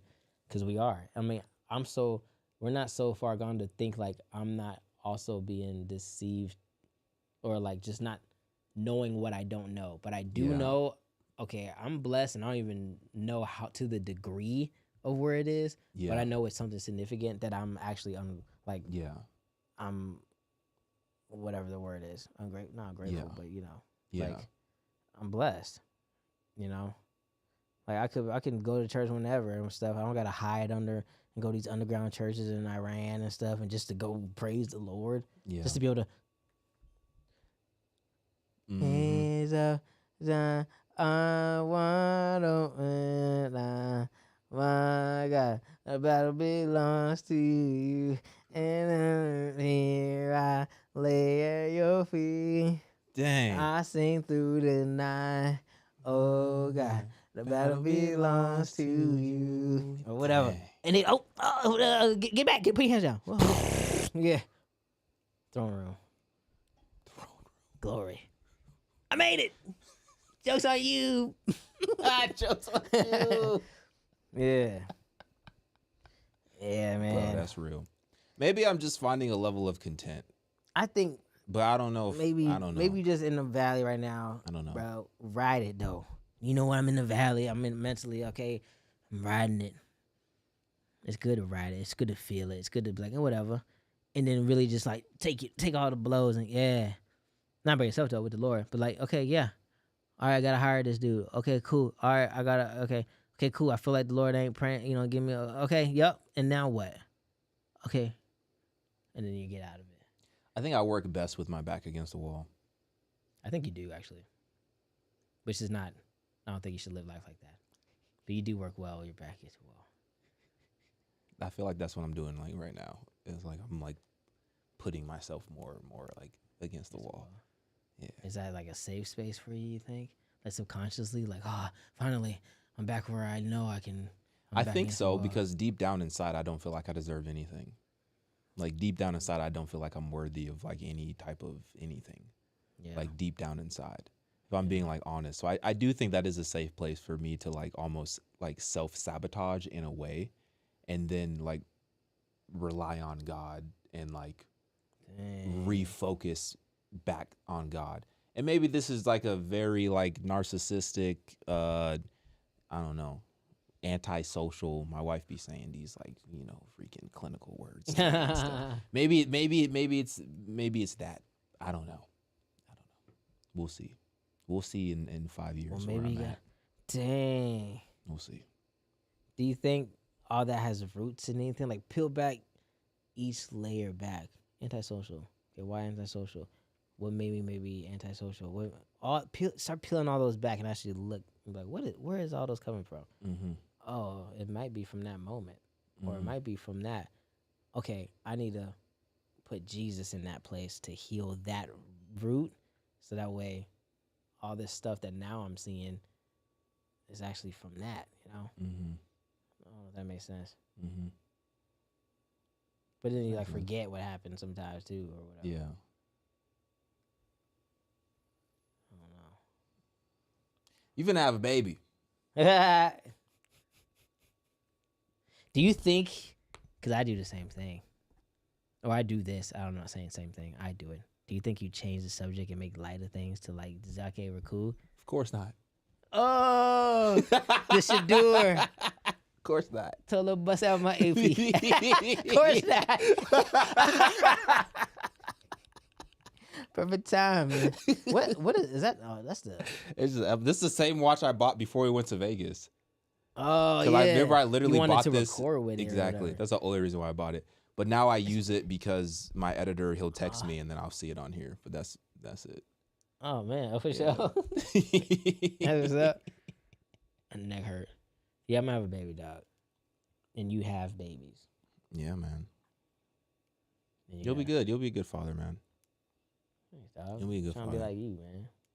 I'm just getting by, bro. Nah, you a good father. All your daughters in here talking about the Lord on the pod. Jesus is Lord, and they did that to the Pharisees, and the Sadducees. I'll never forget. She was 2 years old talking about Pharisees and Sadducees, dog. Oh, she was talking. She was. I don't even know how she learned that. I know. And the Pharisees and the Sadducees didn't like Jesus, and they was pagan. And I'm trying to tell you, bro, you gotta give your life to Christ. She said just like that.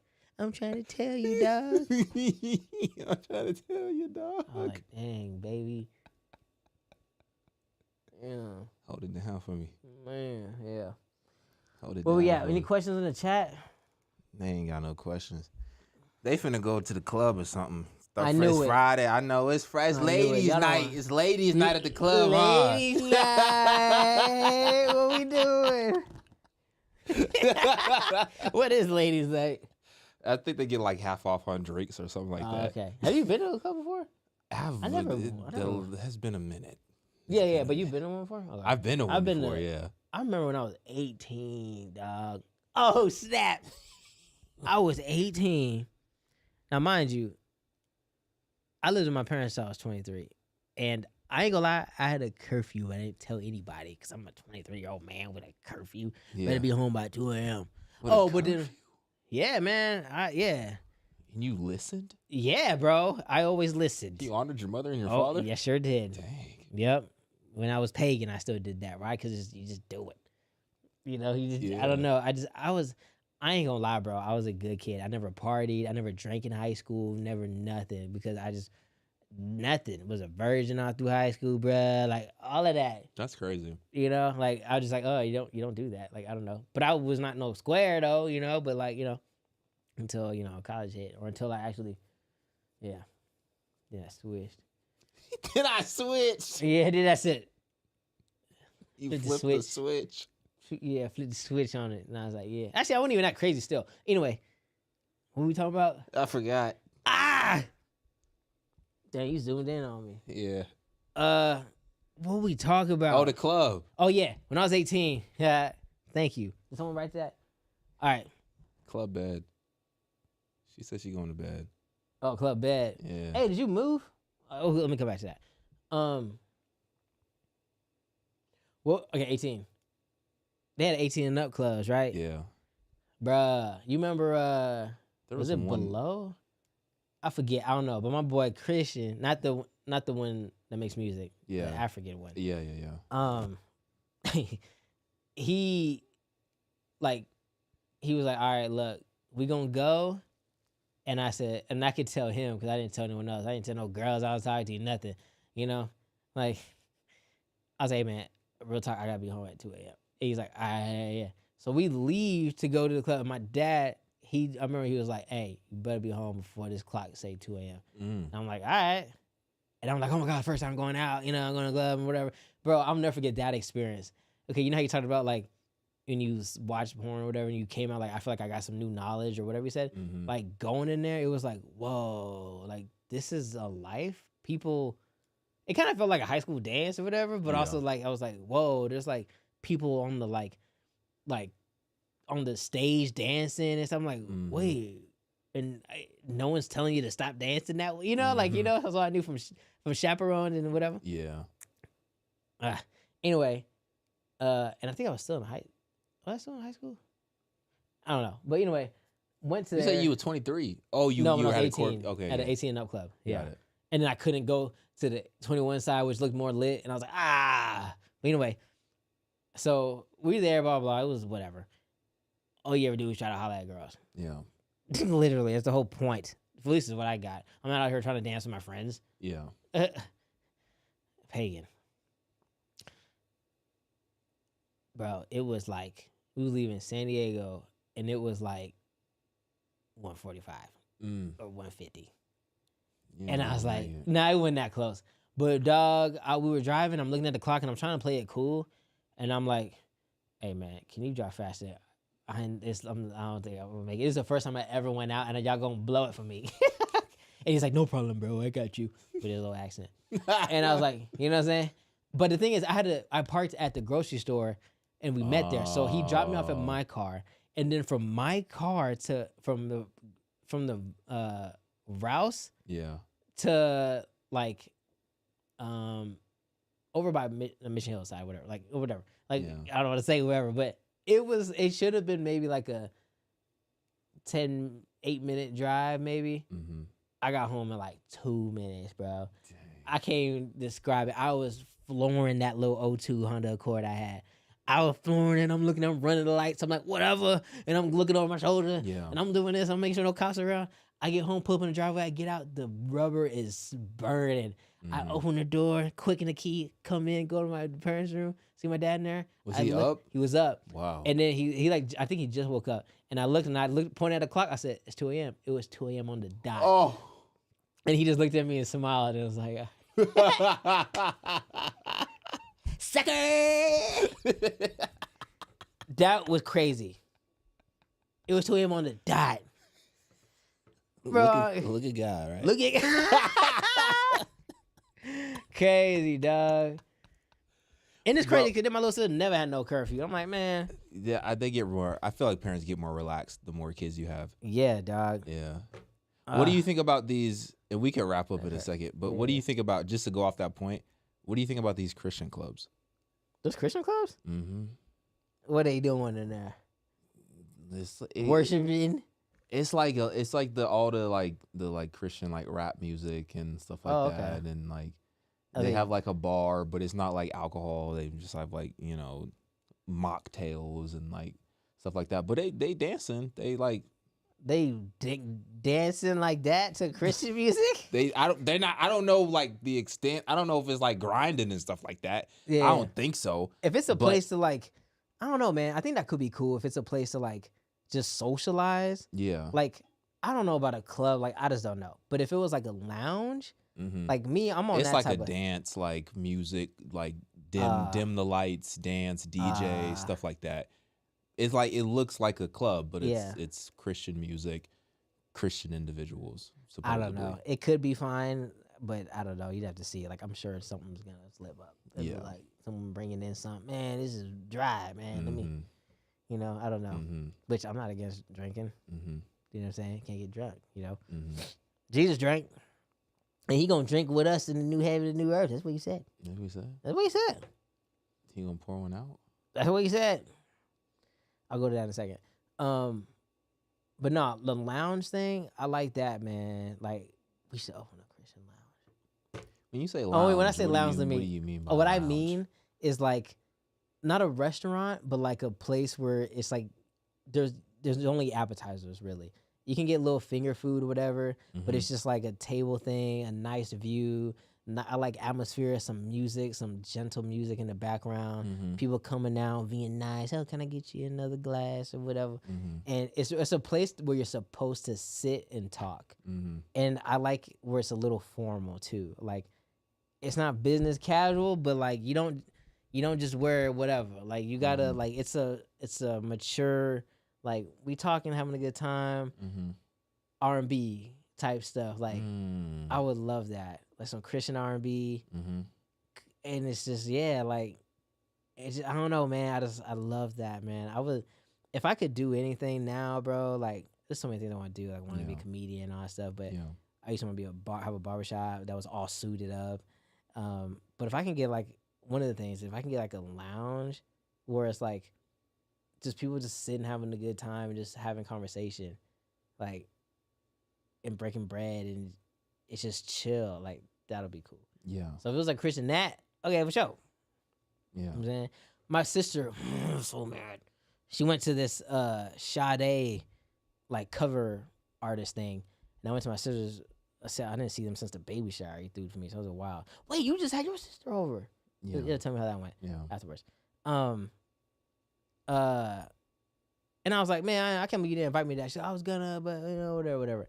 But that would be cool. But I think people don't, even secular people don't really like that. I think it's too old or whatever. Yeah. Like, I don't know, but I like that. I like getting dressed up. Yeah. You know what I'm saying? Something would be cool. Like an actual physical location would be cool, because everything is so like based online now. Like, yeah, I don't think people going out like that no more. Yeah. People, not really. Things are based online. Yeah. Yeah. Like I mean, obviously we have like church and like fellowship and like, you know, we were going to like Bible study and stuff like that. But it would be cool to have like an actual in real life environment where we can like hang out and like have fun. Yeah. You know? Yeah. It's like, I feel like Christians are so afraid of like fun. It's like, yeah, bro. Like, let's just hang out and like have fun. Out, bro. Don't talk about the Lord for a second. Like, not that it's talk about the Lord for a second. No, yeah, you know, because I feel you. I always end up. I mean, hold on, it will come up because it's part of your life. But you know, like, I'm not impressed. I mean, cool, but I'm not. Don't try to impress me with your knowledge. Did you know this or like? Yeah. Can I just know you? Like, exactly. Yo, how you doing? Like, you good? Like, oh, you got a sister? Oh, what? You got a brother? Oh, you played this in high school? Oh, what? Like. Oh, you know, all that. Christian comedy club would be lit. We talked about that, bro. That would be lit. That would be, bro. Christian and open mic. Yeah. Open mic nights at the Christian Comedy Club, bro. Lit, bro. They get up on stage, they suck, we flaming them. Yeah. We throwing tomatoes at them and stuff, you know what I'm saying? Tomatoes. Hit them in the forehead. Boo. Oh, brother, this guy stinks. You know that's from SpongeBob? SpongeBob, yeah. Hey, SpongeBob pagan? SpongeBob, I don't know if it's pagan, but, bro, the writers were definitely gooning. Definitely gooning, bro. Are you serious? I watch it now and I'm like, man. Dang. But I think that's just everything with like entertainment. It's like, yeah, they got it's so sexual. Goon. Yeah, because it's intoxicating. It pulls you in. It gets you. It gets your hooks in. You know what I'm saying? It pulls you in. Yeah. Yeah, I get that. But a Christian comedy club would be crazy. That'll be lit, man. It'll be fun. It'll be cool. I don't know why. Like maybe I feel like that would be fun, but will people come? You know what I'm saying? Yeah. Will they come? Oh, would they come? Yeah. So here's the thing. I think that. And then will they come? And then will it be the environment you wanted it to be and you intended it to be when they come? I think Christians support. I think Christians support Christians. Okay, dope. I think they do. Okay, cool. Sometimes I think they support. Sometimes I think there's like, from like a creative standpoint, even if it's not the best, they'll still show out and they'll still show support. You know what I mean? You're right. And I don't know if that's good or if that's bad or if it's just like, oh, this is my brother in Christ, this is my sister in Christ, so I want to be there to support them. Yeah. But yeah, I think it would be dope to have a space where it's like, okay, we're fostering individuals who, you know, want to give it a shot and want to do it, but then also like, nah, we have some legit people who are coming through who are really funny, who are Christians as well, who are guaranteed to make you laugh, or make you think or something. You know what I mean? I think we can have the best of both worlds, where it's like the open mic amateur situation, and then we actually have some like heavy legit, hitters, like headliners. Yeah, that would be really dope. That would be. That would be cool. But how do you keep that sustainable? And is that an actual business that would work and, you know, keep the lights on and pay the freaking rent and stuff like that? I have no idea. But like I said, whatever. Like, you know what I'm saying? Run it up. Yeah, bro. Because you know that one comedy spot that we've been to, I feel like I still get emails from them. It's always like they're redoing the same people. Yeah. And I've been with, like, I think the last time was with my sister's birthday. And like, I was like, I remember this person from before. Like, they're just recycling the same people. It's like, that's the world. Imagine like in a smaller Christian space, like, will we even have people? Like, I don't know. Yeah. I don't know. But I don't even necessarily, I don't know if I don't know if I like putting the title Christian before everything. Yeah. You know what I mean? Bro, it can thank you. It can appeal to everybody. Right. So like, you don't got to put that title because it's what I am. The world doesn't say worldly whatever. They just do the world stuff. I'm going to say comedy club, but then we know, hey, this is how we operate in it. It's going to be clean. It's going to be whatever. So, oh, okay, for sure. That's kind of like when people, bro, like, I don't like when people say, oh, why don't you like, you know, abortion or whatever? Oh, because the Bible says, okay, but why don't you like it? Do you, no one else? Like, oh, so you just following, you don't have a reason for the joy that you have living within you? You don't, that's why I didn't like Christians, bro, growing up, but, Go Christians, go Christians, go Christians. Did you hear that song? Nah. No? Is it hard? It's a pretty hard song. What's it called? I forget I think it's literally called Go Christians. Well, you can't play it, though. We'll get taken down. I'll play for a second.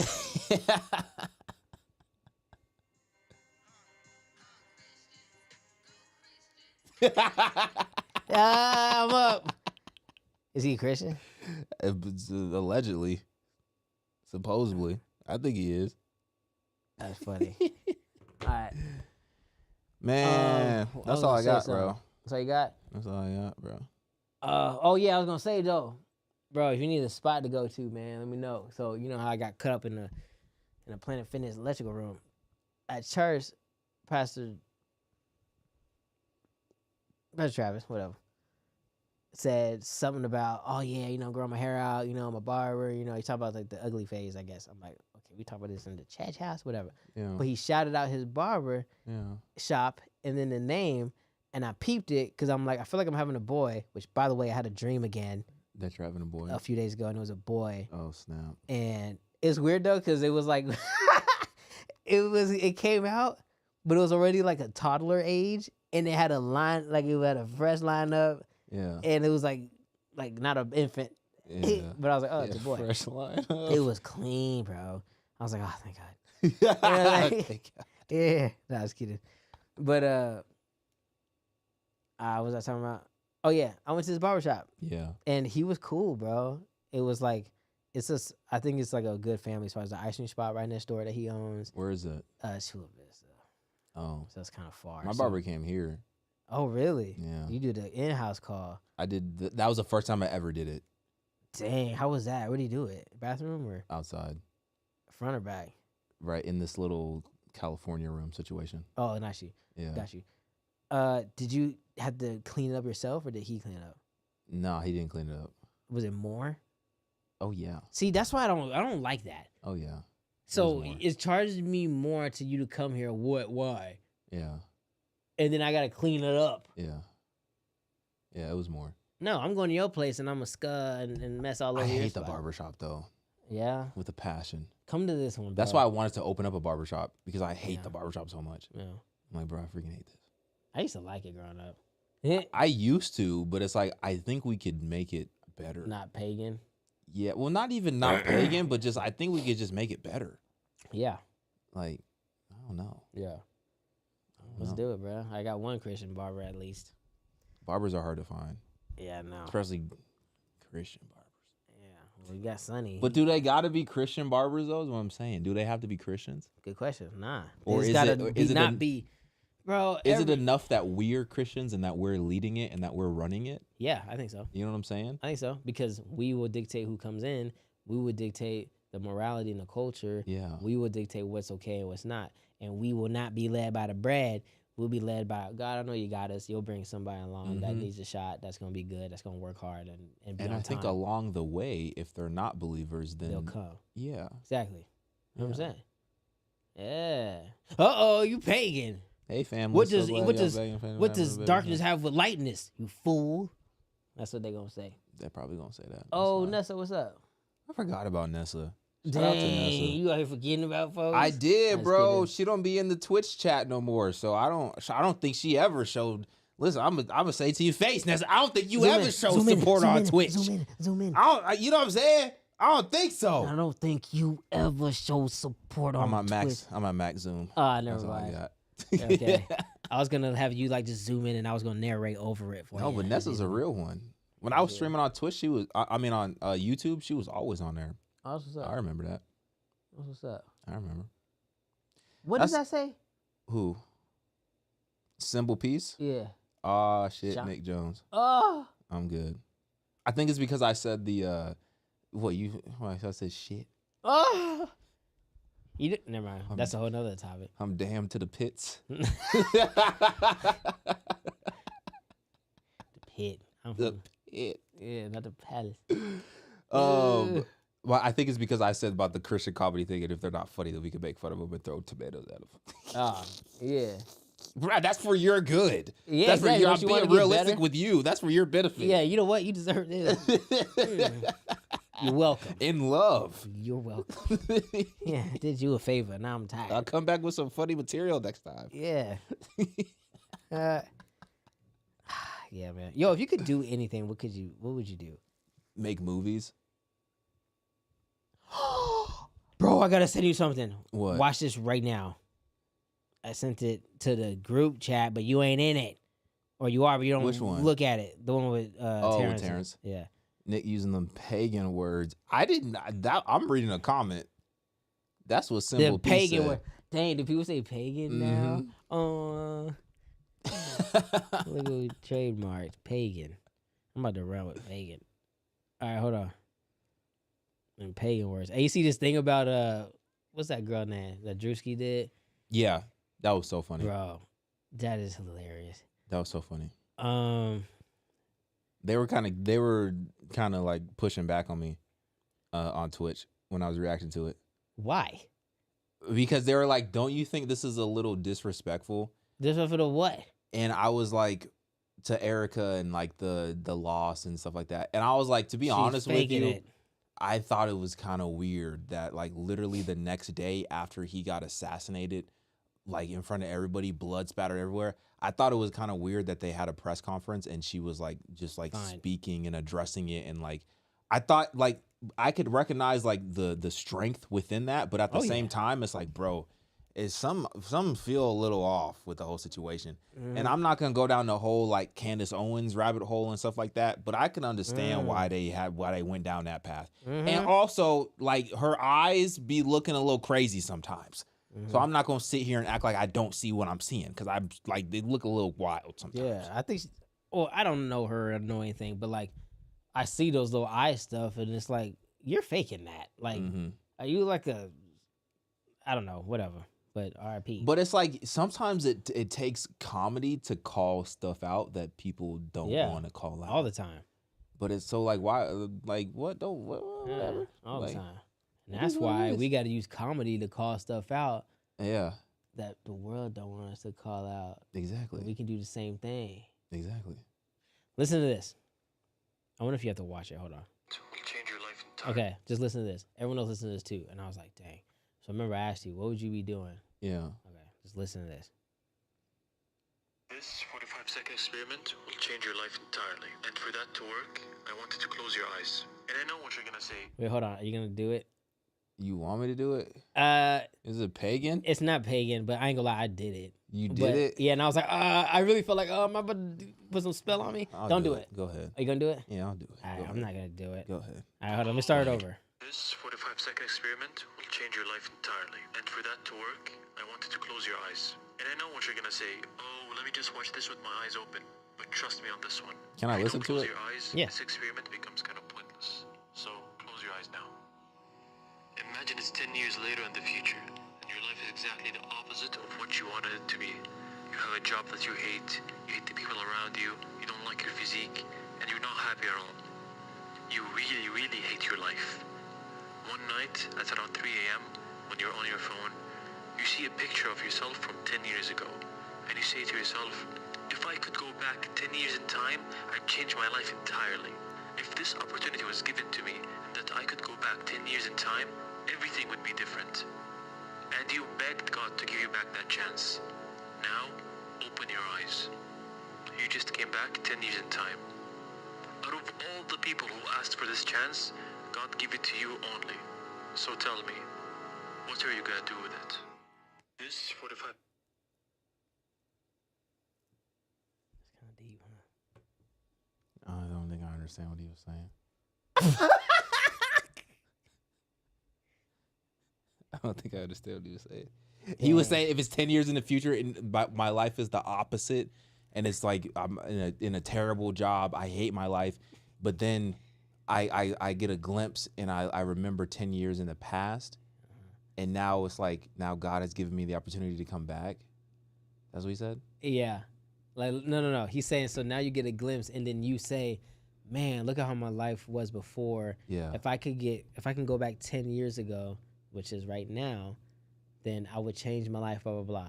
Okay, open your eyes. There you are, 10 years ago, from 10 years later. So meaning like you change your life right now and do whatever you want to do, because instead of just being stagnant with where you're at right now, like pretty much saying today is the day to make a change or whatever, so that way 10 years later you don't have a regret. Yeah. That's pretty much what it is. It's kind of, I don't know, hit. I see. Yeah. I mean, my mind immediately goes to like a career standpoint. Yeah. So that's fine. So career standpoint. But even if he said you have a job you hate. So 10 years ago or 10 years later, you have a job you hate. And he also said your body is terrible. I'd be like, no. My whole thing is never mind. All that stuff. I say it. I always tell my wife, like, I don't want to eventually just have an arm, you know? Like, there's no definition, just an arm. I don't want to eventually just have an arm. You know what I'm saying? Like, for me, because, like, I don't like, when you look at like, I think of Play-Doh, and when you have a Play-Doh and you ever made people in Play-Doh? Yeah. Like you do a thing and you roll it and you just stick it on the sides. Yeah. It's just the arm. Okay, never mind. Anyway. That's kind of what Jason Wilson was talking about. Oh, word? And he posted a video talking about like the transition that men really rarely talk about. And it's like the transition of being strong, being fit, being able-bodied, but then like not being able to do certain things that you used to be able to do physically. And then at the same time, watching your kids step into that season and like becoming like young adults. So they're becoming young adults and you're on your way out. Oh. And he said like he's at that point in his life and he just sat in his kitchen and just cried. Whoa. And then he was walking out the door and his wife saw him and then he had to explain to his wife like what was going on and stuff like that. I was like, dang, that's freaking deep. That is deep. Mm-hmm. Wow. I bet that's how King David felt when he went out that one time and he almost died. And then the fighting men were like, you ain't going out no more. Stay in the house. Mm-hmm. He's probably like, oh, you mean I still got it? I can still kill? Mm-hmm. Nah, bro, get in the house. It's over. You on a decline. That's real, man. I feel like I'm already hitting the decline. Do you feel that? Well, you always say you need that tranquilizer or whatever. But I actually like can't TRT? Bend over. I notice when I have to set up and tear down my little balcony studio or whatever. Yeah. I have this table that I'll use, but I put it away because it doesn't look nice when it's like on the balcony. And I take it out or whatever. And I stand on this little thing. But just from jumping, say on this table, jumping from here to the ground, I worry that my legs are going to snap. And I'm like, wait. Yeah, because my knees are like bad. And I'm like, oh man, I'm getting old. Oh, is that crazy? This dude always laughs at me, dog. I was just thinking when you were talking about you played basketball in high school. And you waited so long to be on varsity at the pep rally. I was thinking about that when you said your knees hurt. Yeah, dog. Man. Yeah, that was crazy.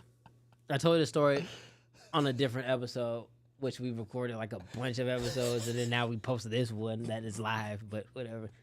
But I talked about, it's so funny. You are great together. Oh, my God. Yeah. I was going to say something. I forgot what I was going to say. Wait, what were you just saying? My knees jump off, boom, break my legs. Oh, you talking about like Jason Wilson? Oh, yeah. And you talking about King David and stuff like that. Oh, yeah, King David. It's getting cold now. You put the air on? Yeah, the AC's on. Bruh, I forgot what I was going to say, dog. King David fighting. I ain't got it, bro. Yeah, you losing your memory, bro. Don't be like me.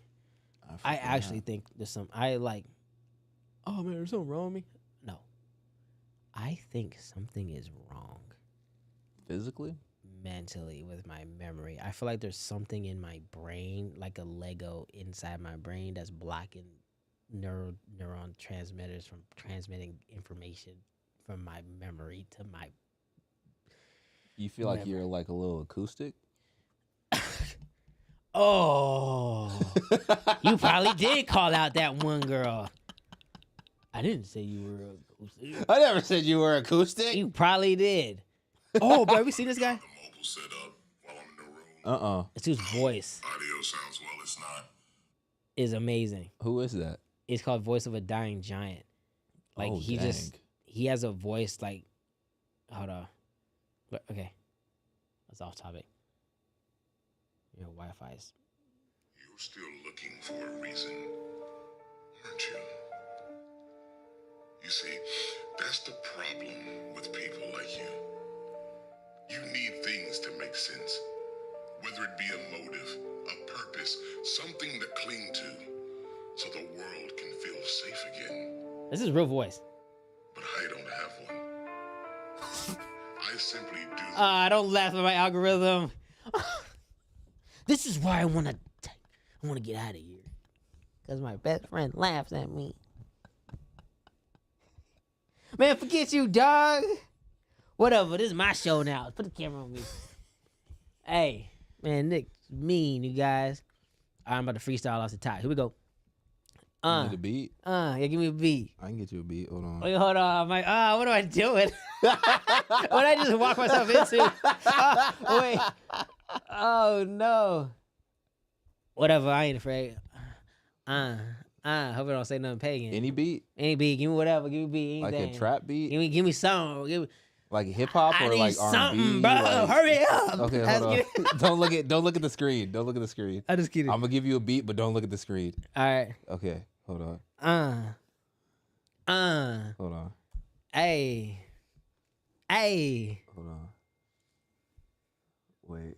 Let me see if I can hear it. Okay, wait, hold on. Let's see.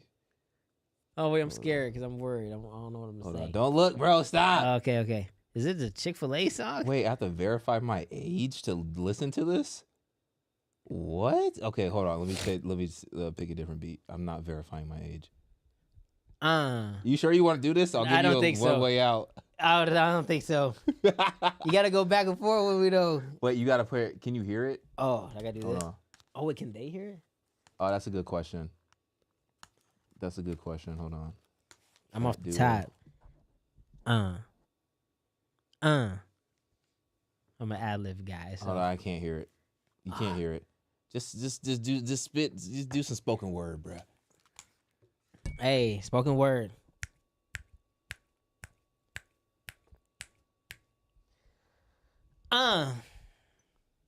I'm going off the top, yeah, it's spoken word. I'm with my boy at his house and we going absurd. I'm going off, yeah, and I'm never straight pagan. I'm going hard and you know I'm never faking. Yeah.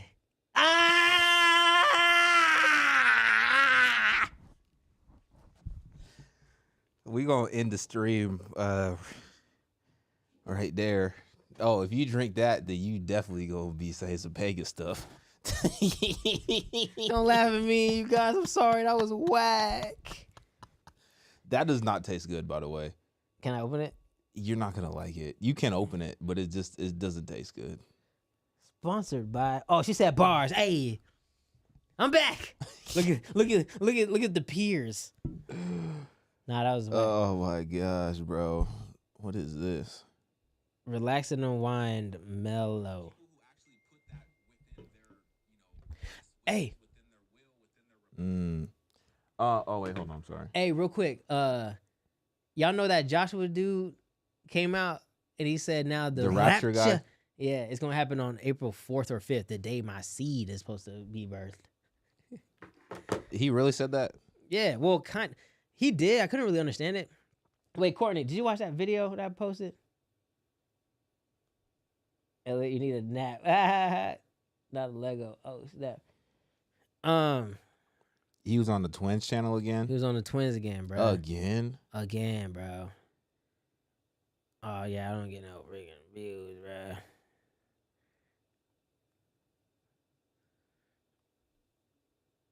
Whatever, it's cool. What'd you say about it? Well, I just watched it, like, I didn't watch it ahead or nothing. I was like, I'm just going to watch it and just, like, talk about it as I go. Mm-hmm. So, because I was like, instead of watching it and clipping up, like, different parts of it to talk about, I was like, I'm just going to do it. Bro, wait, is it okay if I drink this? You can drink it. Okay. Okay, going back to when I watched, like, you know, pagan movies or whatever, or like we talked about, like, watching Sinners or whatever. I look to do the same thing with prophecy too. So if someone says something's in the Bible or they say something and it sounds pagan or contrary to the Bible, what?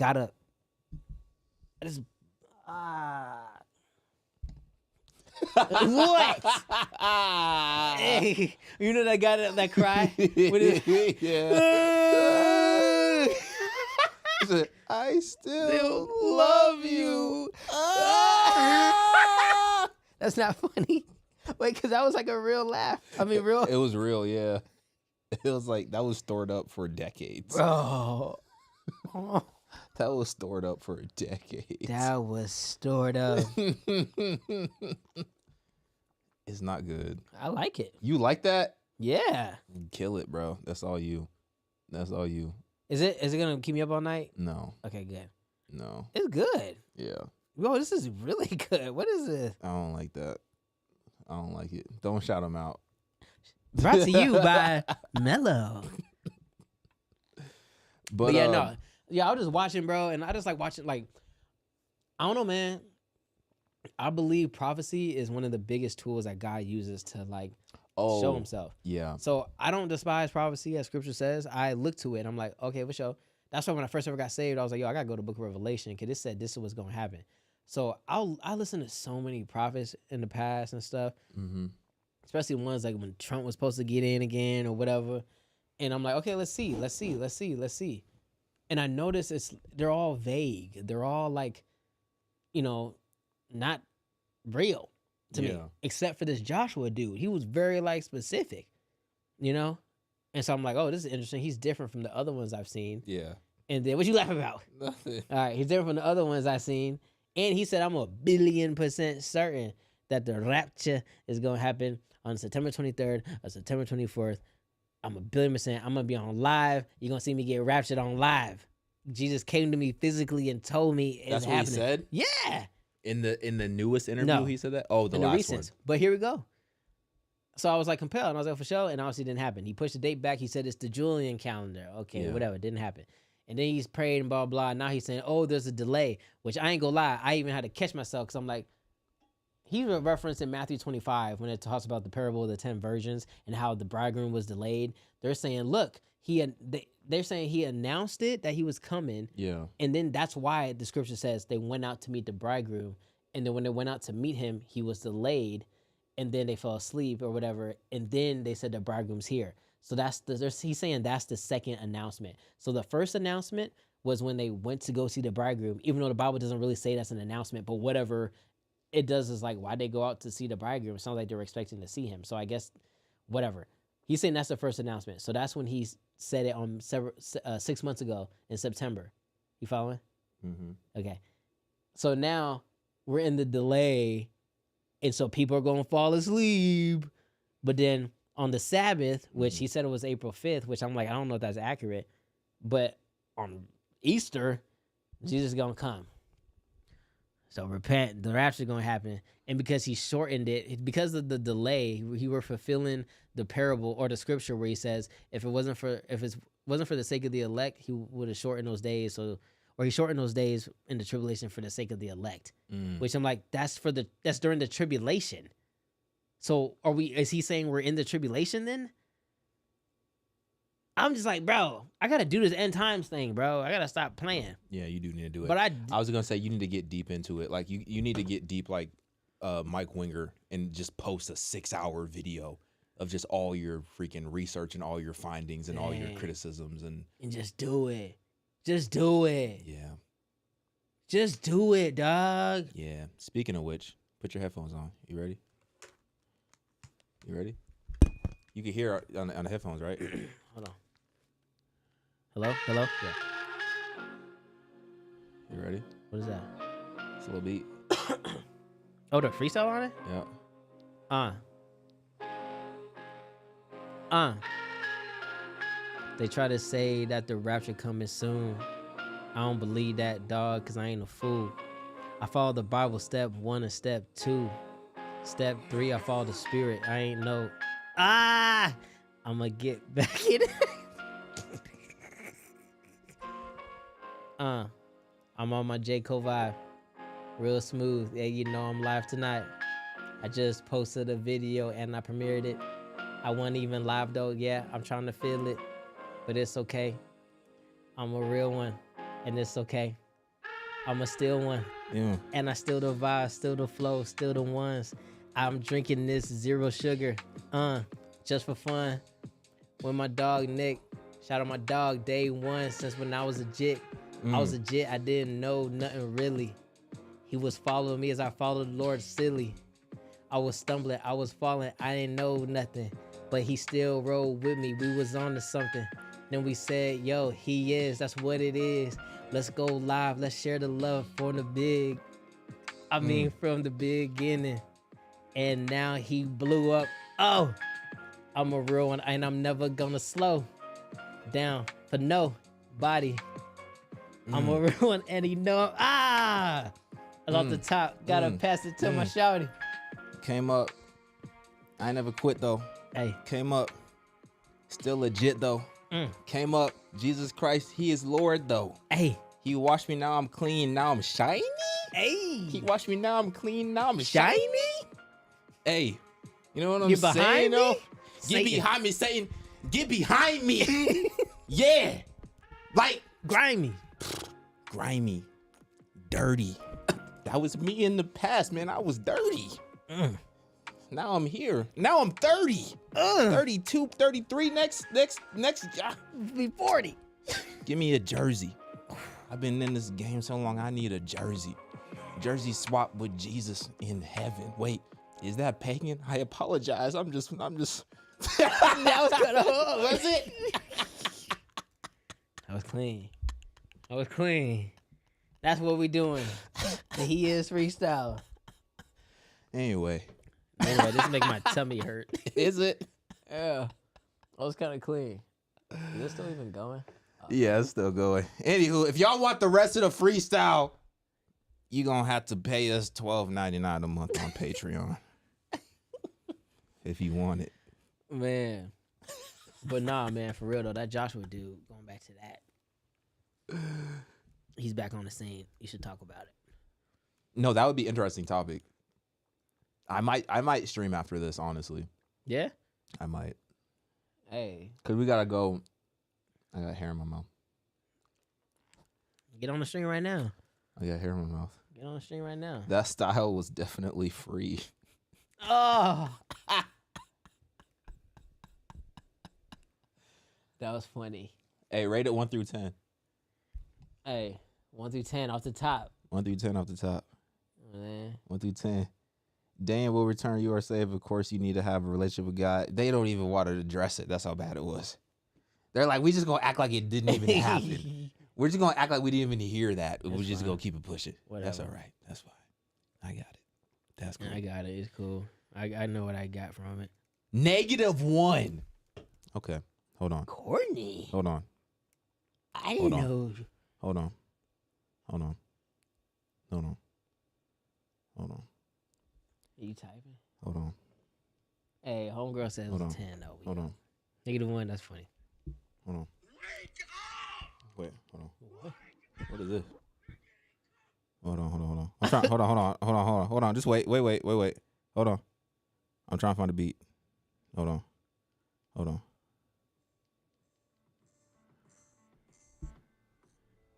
Yeah. Oh, running it back. Cause she said it was -1, right? Listen, Courtney. She said it was -1. Don't play with me. You know I've been here since the beginning. Hold on, that's pagan. That's Jesus. That's him. But guess what I said though? I'm a really one. I got some bread though in my pocket from the Lord. That's my savior. Don't try to play with me, Courtney. This a diss song, man. This ain't no love song, but I still love you though. But right now, all the love gone. All the love gone. That was hard. -1. I'm the one. What? He the one. I'm in the one. I'm in him. I'm in Christ. He the son. He the son. Courtney, come on.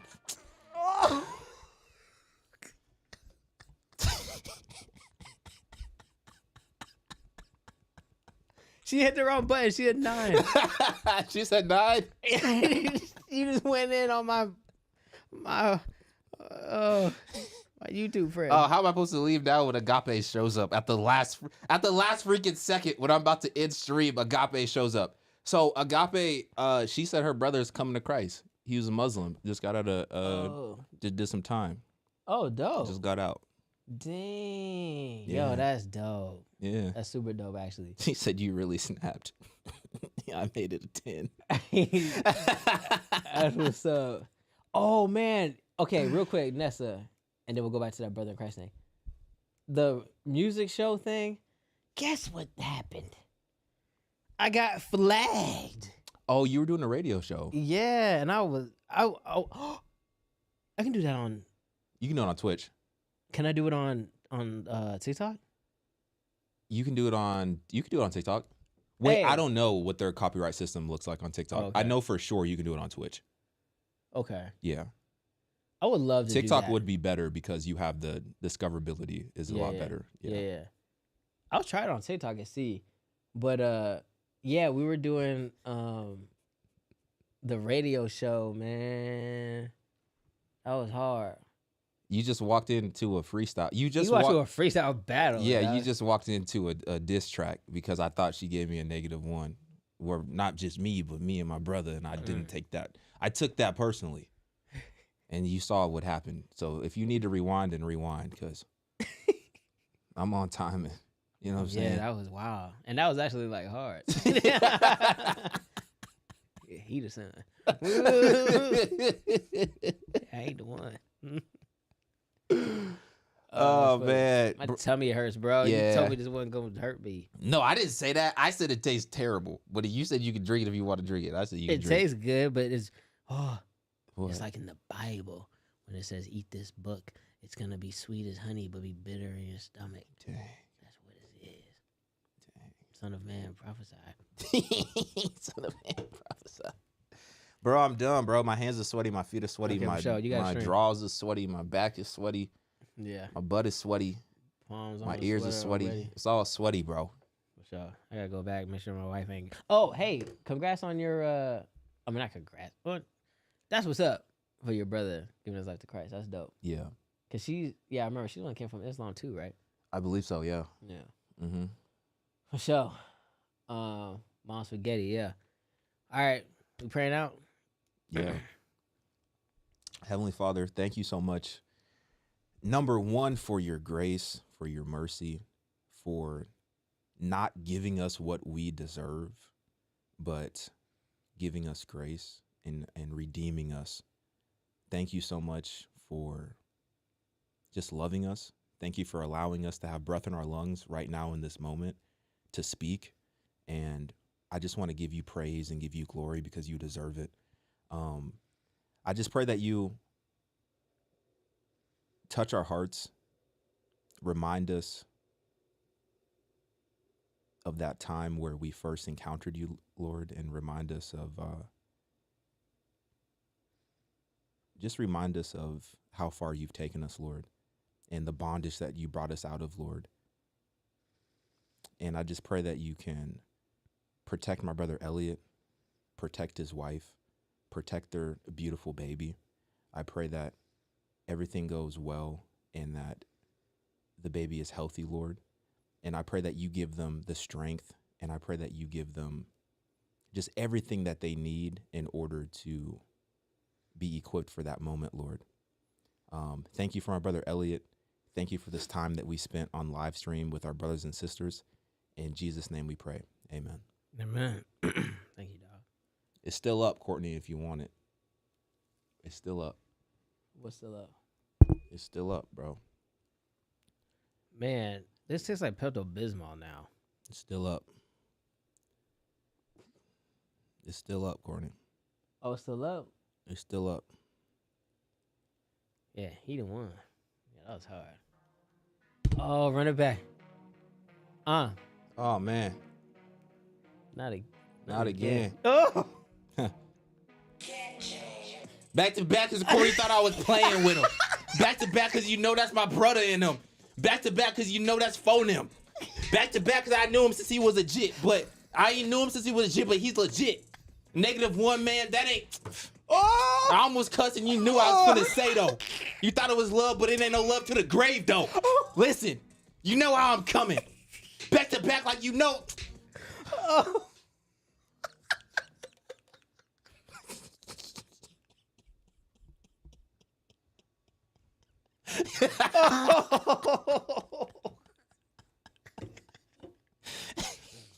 Hey, tell Courtney it's actually all love though. I love Courtney. She cool. All gas, no brakes. You ain't even giving her a chance to come back with the comeback. You know what I'm saying? Yeah, you're right. Funny. We need to give Courtney the mic. Give her the stream link. That's it, y'all. I'm out. All right, that's it. I'm gone. Appreciate you. Love y'all. It's all love, Courtney. For real. It's all love. It's all love.